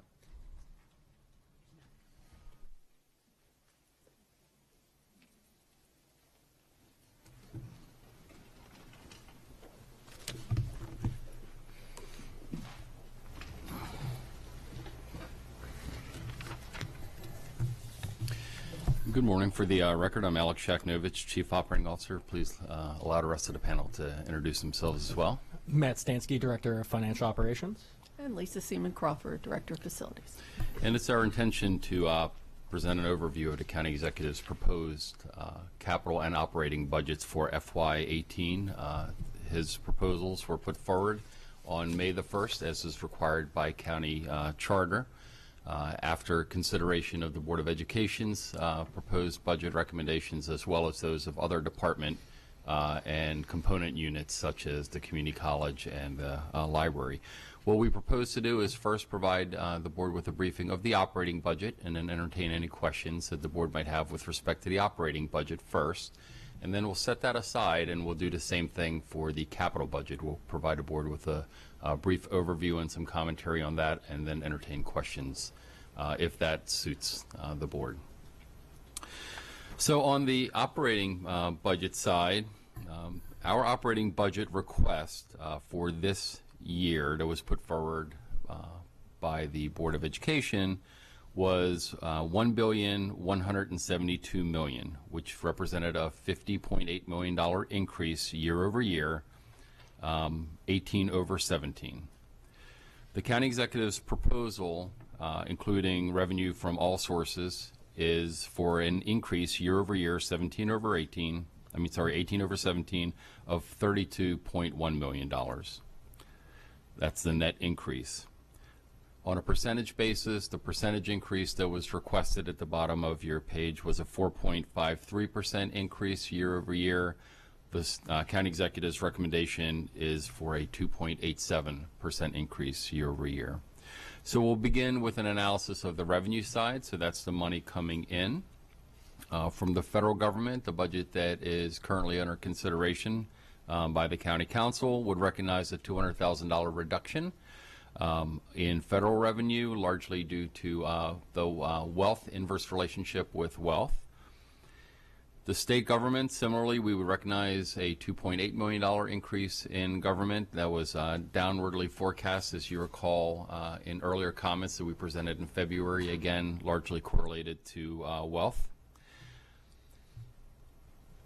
The Board of Education had requested a $59.6 million increase from general county government. The request put forward directly inside of the maintenance of effort number is $26 million year-over-year increase. The maintenance of effort requirement for this upcoming fiscal year would be $6.2 million. The $26 million clearly exceeds the state mandated or state prescribed maintenance of effort requirement by $19.8 million. It is the largest increase year over year inside of MOE that we've been the beneficiaries of in quite some time. Going down to the restricted side of the budget, we anticipate that we would receive about a $2.3 million increase in restricted grants. That was recognized within the county executive's budget. Our internal service fund for healthcare, our health insurance fund, would have a decrease of $14 million because of, again, the continued expenses over revenues and the erosion of our healthcare fund balance.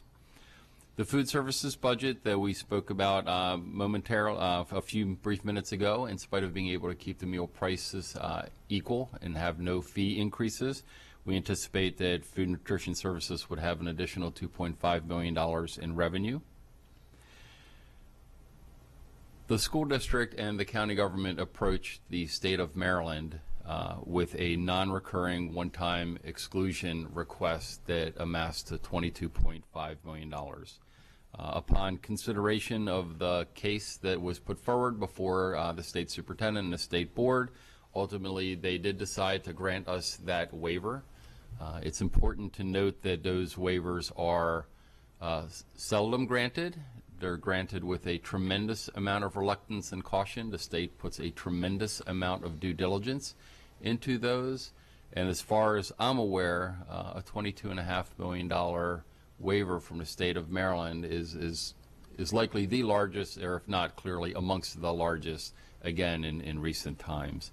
And that is all due to the efforts and the partnership put forward in building the case for the state board with presenting the numbers and the plan for the state board and the partnership that they saw displayed on the part of the county executive and the county council and this board and our superintendent.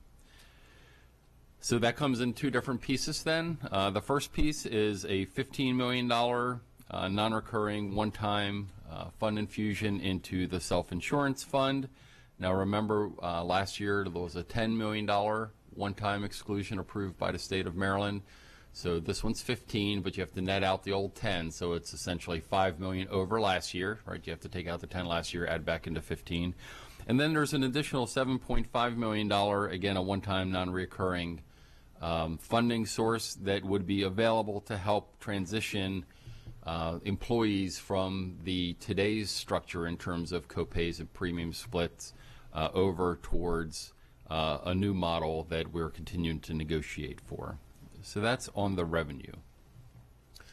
Going down to the expense side, if you recall, Superintendent Arlotto's budget proposal that was put forward in December really had essentially 4 thematic components to it. First and foremost, Dr. Arlotto placed a tremendous amount of effort and conversation around solving the structural health care balance. And as you recall, the county, the superintendent's recommendation was for a $20.5 million inside of MOE solution to the healthcare issue. And I'll come back to that shortly. The second sort of main thematic element is that we absolutely have to continue to make every best effort to improve the compensation packages that we're able to afford to our employees, both the employees we currently have in order to be able to retain them, as well as employees that we continue to seek to recruit to replace those that have left us through retirement or relocation, resignation, etc.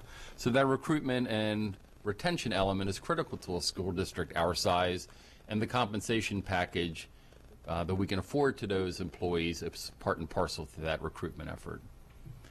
The third thematic area of critical import to the district is the fact that we are on target to open up a brand new contract school in Annapolis that will be run for us by the Children's School, the Monarch School, that's slated to open this September. And it is, in fact, on schedule to open. They have been enrolling and subscribing youngsters. The construction is going very well, and we see no reason for there to be any impediments for that to open.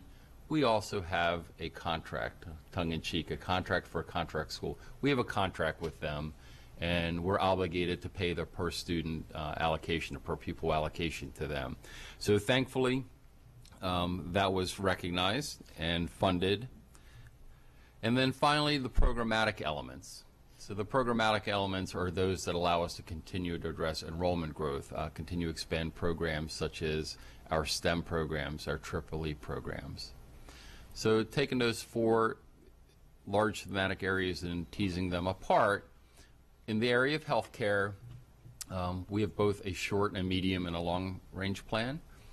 The short is not before you, but you probably are aware that the county executive released a press release not too long ago that he plans on introducing a 4th quarter transfer bill this month that would be voted on next month to provide $5 million to the Board of Education in FY17 in the current fiscal year to help us close the gap and be able to pay our bills between now and June 30th. $5 million is not mathematically sufficient. The board recalls that back in December we did a 2nd quarter transfer of $2 million. We're continuing to scrub the budgets at year-end closeout time to identify additional resources that we can move over to the healthcare fund at the end of our 4th quarter similarly. So we would be bringing an agenda item before this board shortly with a recommended amount upon the advice of the superintendent. Should the board approve that, we would then work with the county executive to introduce legislation on our behalf to the county council and have the county council hopefully recognize that 4th quarter transfer. So those 2 collective actions, the $5 million from the county executive's recommendation and then that of the superintendent, should help us close the gap and be able to close June 30th, the current fiscal year, FY17, out on at least a balanced footing. That does not resolve the issue that befalls upon us come July 1, the next fiscal year, FY18. So essentially we've approached that as a matter of shared sacrifice, both shared responsibility and shared sacrifice. Having a viable and robust health care plan, one that takes care of our employees, not just maintains our obligation to our existing employee base, but again on that recruitment and retention side, it helps both retain the employees we have and continue to attract new employees to the district. So it's fundamentally critical that we have a solvent healthcare plan, and the healthcare plan we have is self-funded. So there's a number of pieces in this essentially rescue package for FY18, and that is as follows. The county government will be contributing the $5 million inside of maintenance of effort. I referenced that a little bit earlier. The county government would be contributing the $15 million outside of maintenance of effort that an exclusion was gained for from the state. We, the Board of Education, would be obligated to analyze internally our expenditure patterns and identify funds that we would reallocate from its current purpose and repurpose those dollars into the healthcare fund. And then finally, through ongoing negotiations with our bargaining units, we would look to generate either additional revenue from employees, i.e. higher copays or higher premium splits, and or cost avoidances. And then the final piece of that would be the contract that we renegotiated with Care First that runs through the following 3 years. So those elements taken together essentially are targeted at getting us through FY18 on the health insurance fund. We've said many times before that we didn't get into this issue in 1 year. We didn't get out of it. We're not going to get out of it. So we're making some inroads on it in 17. This plan continues to make substantive and significant inroads into it in FY18, and then we will continue to make further inroads into it as we go into FY19 and FY20. But the goal was essentially to eradicate over the course of years the structural imbalance within the fund, put it on sound and sure footing, so that essentially we can put this looming healthcare crisis behind us and then refocus in other areas. So that sort of takes block one, or thematic block one, off the table. The second one is the compensation element. The recommendation or the request of the board was to provide a step increase for all of those eligible, to provide a 1% COLA to those represented individuals that would not otherwise be eligible for a step increase.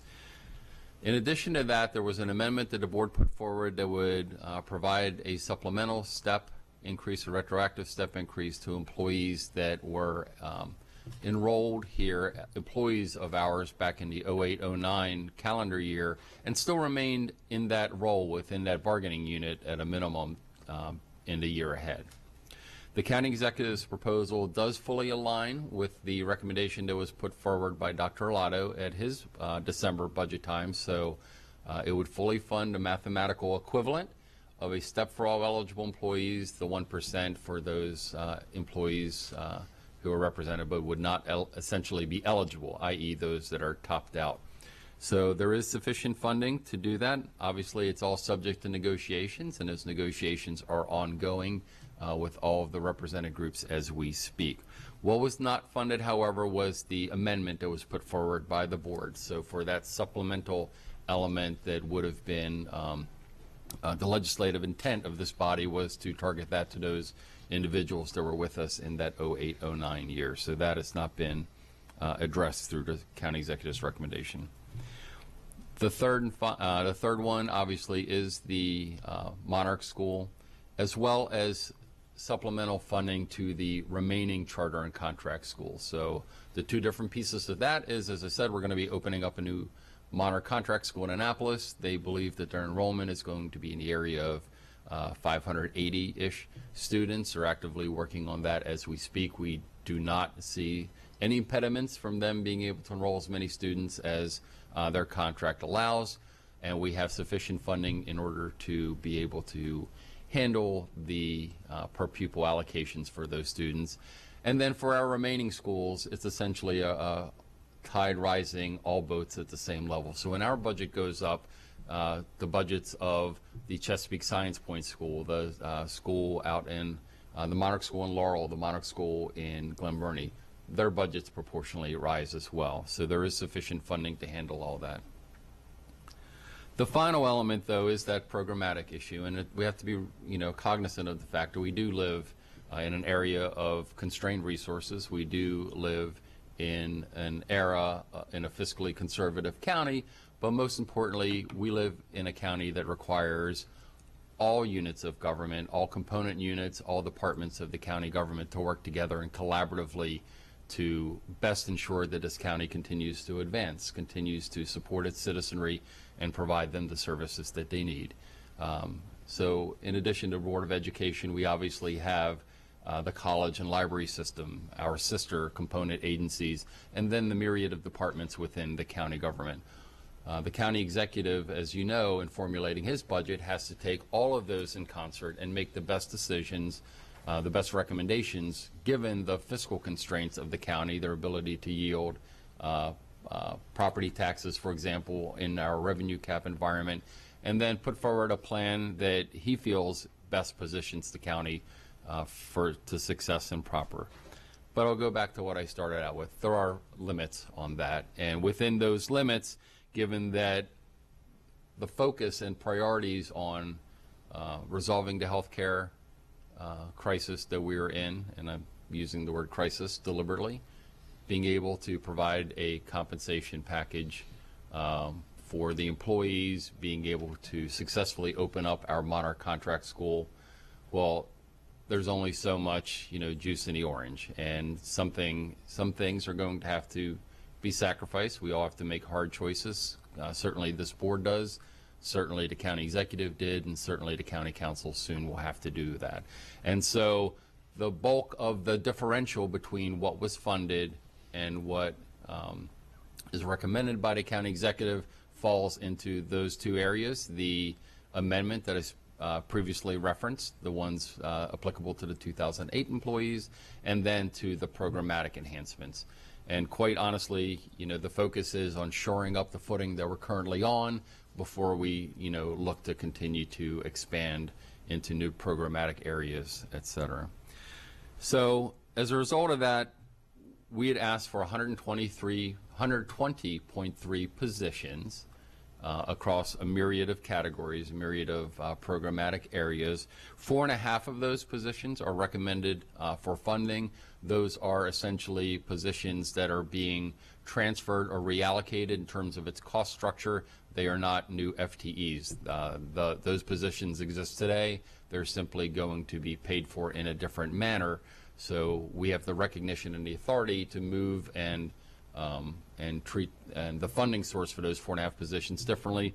But the remaining approximately 116 positions were not funded within this budget. Again, sort of capstone. This is one of the, in terms of dollar amounts, this is one of the largest year-over-year increases that we've received. Clearly, $19.8 million over maintenance of effort is a significant improvement over what we have experienced in recent times. And then on top of that $26 million in total that's inside of MOE is the fact that the county is putting forward a $22.5 million of effort outside of maintenance of effort via the non-recurring cost waiver that was received from MSDE. With that, I believe we'll cede the floor temporarily and address any questions or concerns the board might have. On behalf of the board, I'd just like to thank you, Alex, and your team. I know it takes a village to create a budget, and your work also with County Executive Shu and his budget officer, our education liaison, and this board, and the county council. This is what brought us here today. I think it's a generous budget in light of the resources that we have available. It's not perfect, it never is, and neither are our personal budgets. So I think we're very happy with what we're seeing on the paper today. Thank you, ma'am.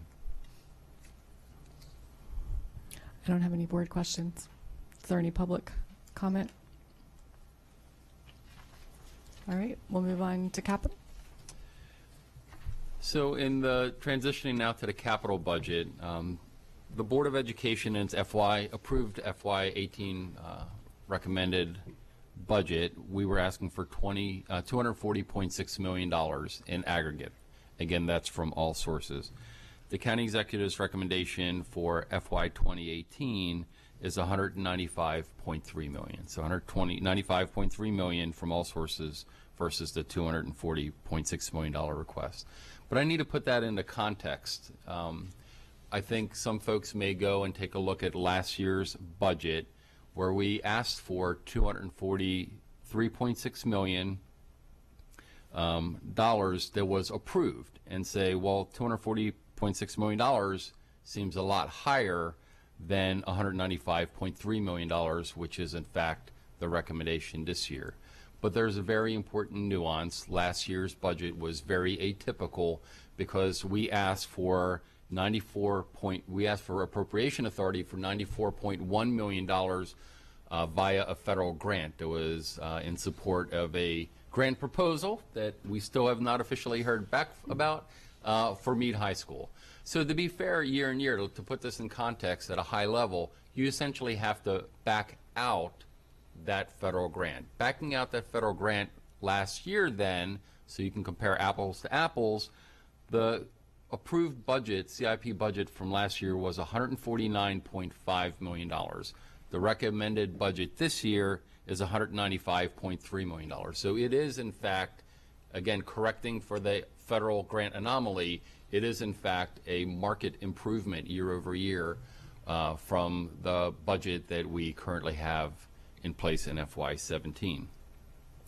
We have a couple, one other issue that the board needs to be aware of is that we are not, as of yet, we've not yet been provided, nor have the other 23 LEAs, with the final determination as to the state budget. And the board remembers that here in the state of Maryland, we are fortunate in that both the state of Maryland and the local county governments contribute a portion towards the public school construction program efforts.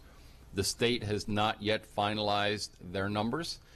They've not yet been transmitted to the counties. They could have as late as June the 1st to finalize that. So we're awaiting that. Once we're made aware of that, we certainly will transmit that information expeditiously both to the board and the council. With that as a caveat, we'll go back to an overview of the budget. So we have always called the capital budget, this one-page summary, the red, white, and blue sheet. And the items banded in a white bar essentially is an exact mathematical match. So we asked for $A and we got $A. Items that there was a disconnect, so we asked for one number, but the recommendation is for a different value. Sometimes the value's less, sometimes the value could be more. We've historically banded in a blue colored font. And then finally, those items that we requested on behalf of the board that were simply not funded at all, were funded as a zero value, have been banded in red.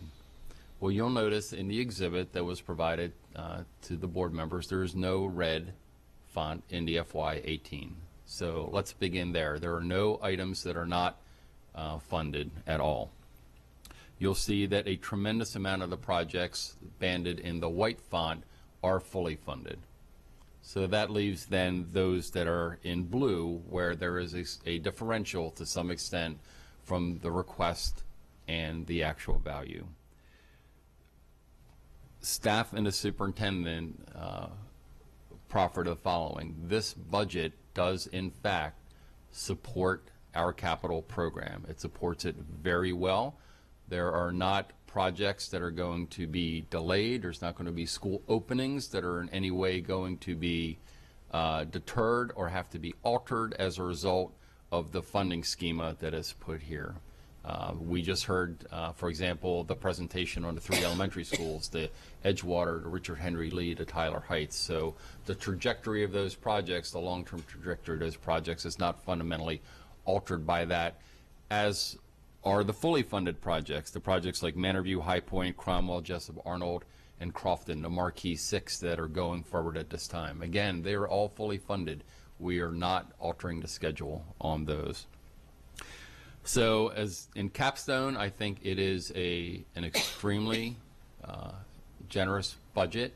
I will say some of that is by great fortune attributable to the legislation that the county executive put forward and the county council ultimately agreed to extend the maturity of the bonds applicable to schools, because we're really building 40, 45, 50-year assets. And so by expanding the bond duration, it created bond capacity, additional bonding capacity for schools. So the increased level of effort is directly correlated to that initiative that the county government put forward. We are now seeing the fruits, and we're going to continue to see the general obligation bond fruits of that initiative that the county government put forward in the years ahead. With that, I believe that concludes our presentation, and we'll entertain any questions. Mrs. Birge. I may be mistaken, but I think this is the first year that the playground equipment has been fully funded in the county executive's budget. Is that correct? To the best of my recollection, that is absolutely correct. And I just want to say thank you, because that's something that, you know, we as a school board have always felt is our obligation, that it shouldn't be up to PTAs to be funding these projects, that it's a school obligation and responsibility to do this.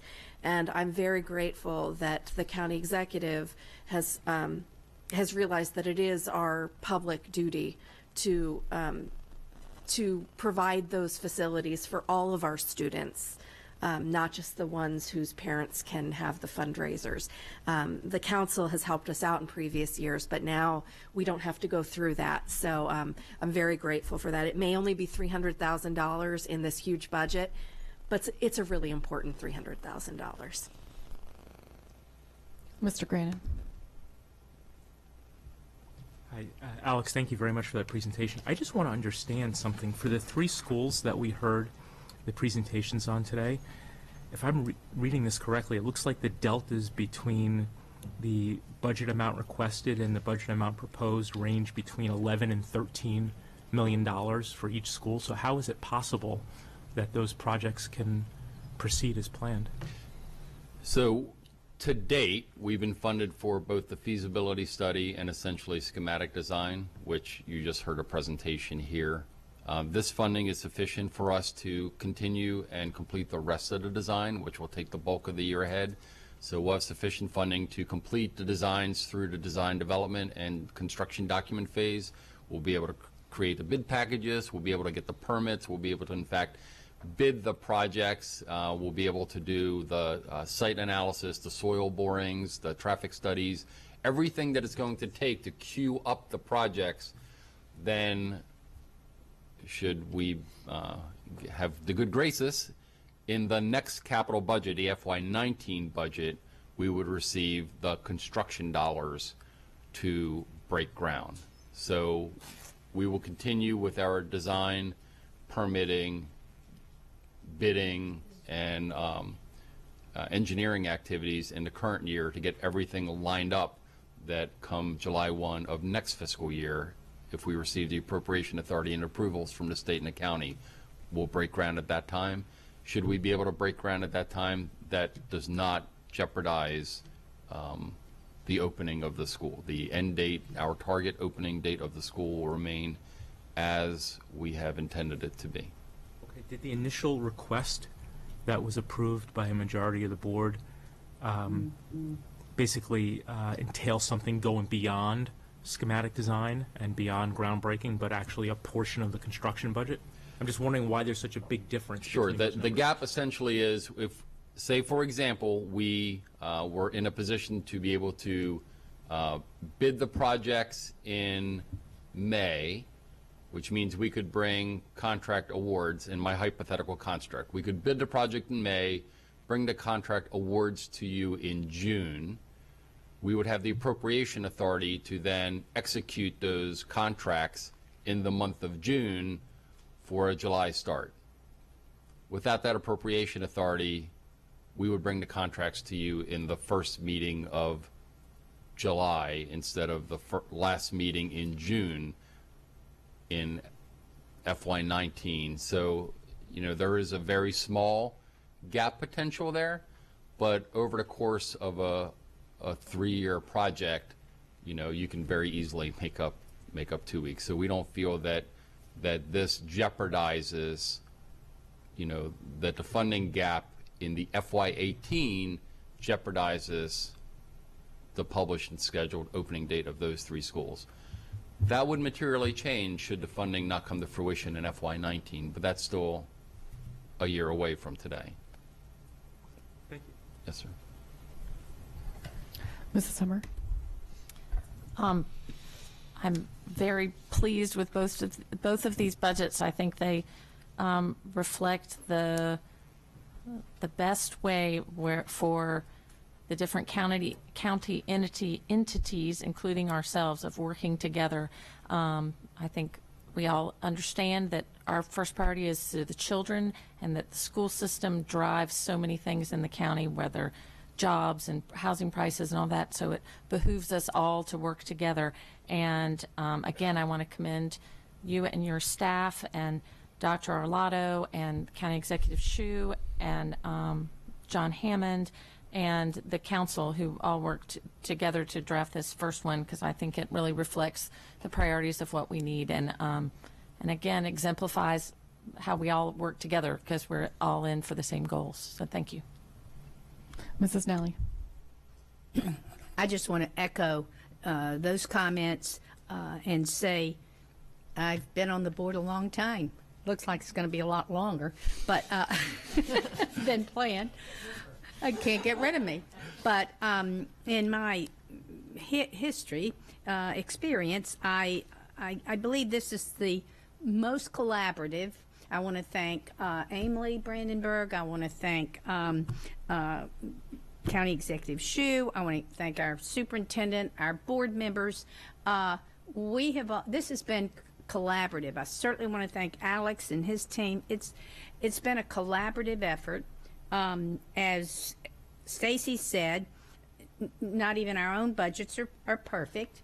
I look down and I go, wait a minute, I want EEE expanded. And I've been yelling about that for a while. Or wait a minute, I want this moved faster. But I understand within the constraints and what's happening. I really think this is both of these budgets are good budgets. I think they're collaborative, and I think it's been a result of a lot of hard work and effort on everyone's part. And I want to thank the collaborative efforts too of our teachers unions and our Mr. Benfer. Thank you. You've been very collaborative, and it's all good. Thank you. Are there any public comments on the capital budget? Madam President, could I make one concluding comment? Mm-hmm.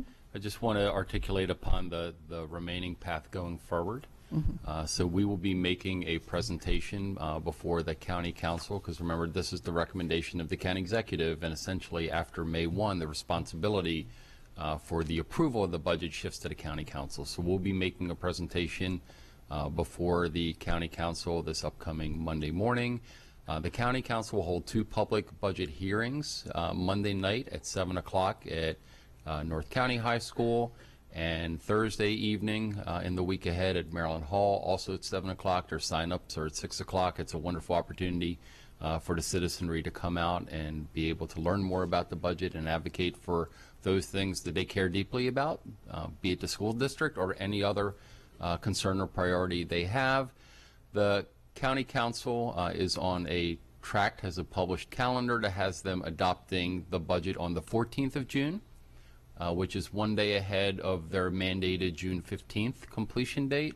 We will then bring the results of that, the final budget that will be adopted by ordinance, essentially becomes the law of the county, effective July 1. We'll bring that back to this board at their second meeting of June so that the board can undertake those actions required to reconcile the differentials, the final differentials between the adopted appropriation authority budget and the request that the board had remitted back in February.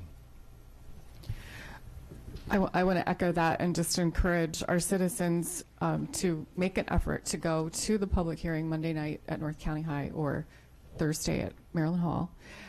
The county council can rubber stamp this budget. They can edit it, which could mean adding money to it, adding money to some items on our budget, or taking things away. So if there's something that the public loves that's in this budget, they should go and tell the county council that. if there's something that they are concerned that's not being funded, they should say that and share that as well. This is the time to do it, is next week. All right. Thank you, guys. The last item on our agenda is 6.02, the award of contracts, and this is a review item. Mrs. Summer? Yes, one of the items, and I just wanted a little more information about what this program is, the Critical Friends Group coaches. Yes, ma'am. So I am quite fortunate to have backup on this one. I'm going to ask Mr. Alston to come up and provide those details to you. And now the backup singer comes. Here we go. Oh, no. The lead Song and singer. dance. There we go. Good afternoon. For the record, I'm Anthony Alston, Executive Director of Equity and Accelerated Student Achievement. So the Critical Friends is through the National School Reform faculty. So through the contract, we were able to provide 30 staff members within our system training to be trainers of trainers. And so as we looked at that 30, we looked at individuals from across the system. So individuals from Office of School Performance, Office from Curriculum and Instruction, Advanced Studies and Programming, so Student Support Services, Human Resources. The training is designed to teach us protocols to have the conversations regarding equity, race, and diversity. And so oftentimes we try to have those conversations. We don't always have the structures to do so. And so the protocols enable us to learn the structures to facilitate those conversations within our schools and within central office. So these coaches will be trained by the national organization, and then they will be able to go out and train others within the schools? That is correct. So it's the 5-day training, and once we've completed and have certification, we then are trainers of trainers. And so then we are able to train other individuals within our system at no additional cost. Okay. Thank you very much. Mrs. Birge? Is baseball diamond mix dirt? Yes, ma'am, but it's a very special kind of dirt. So it is dirt that's engineered appropriately for the infield and the base paths. And to make it really hard to get out of white pants? That is a byproduct of that engineering Okay. effort. All right. Thanks. Just seemed very odd. Thank you. Is there any public comment on this item? All right, that concludes the public portion of our meeting. I just have a couple of announcements. The next Board Budget Committee meeting is Wednesday, May 17th at 4:30 p.m. The next Board of Education meeting is an evening meeting, Wednesday, May 17th at 7 p.m. And then the next Board Policy Committee is Wednesday, May 31st at 1 p.m. Mrs. Hummer.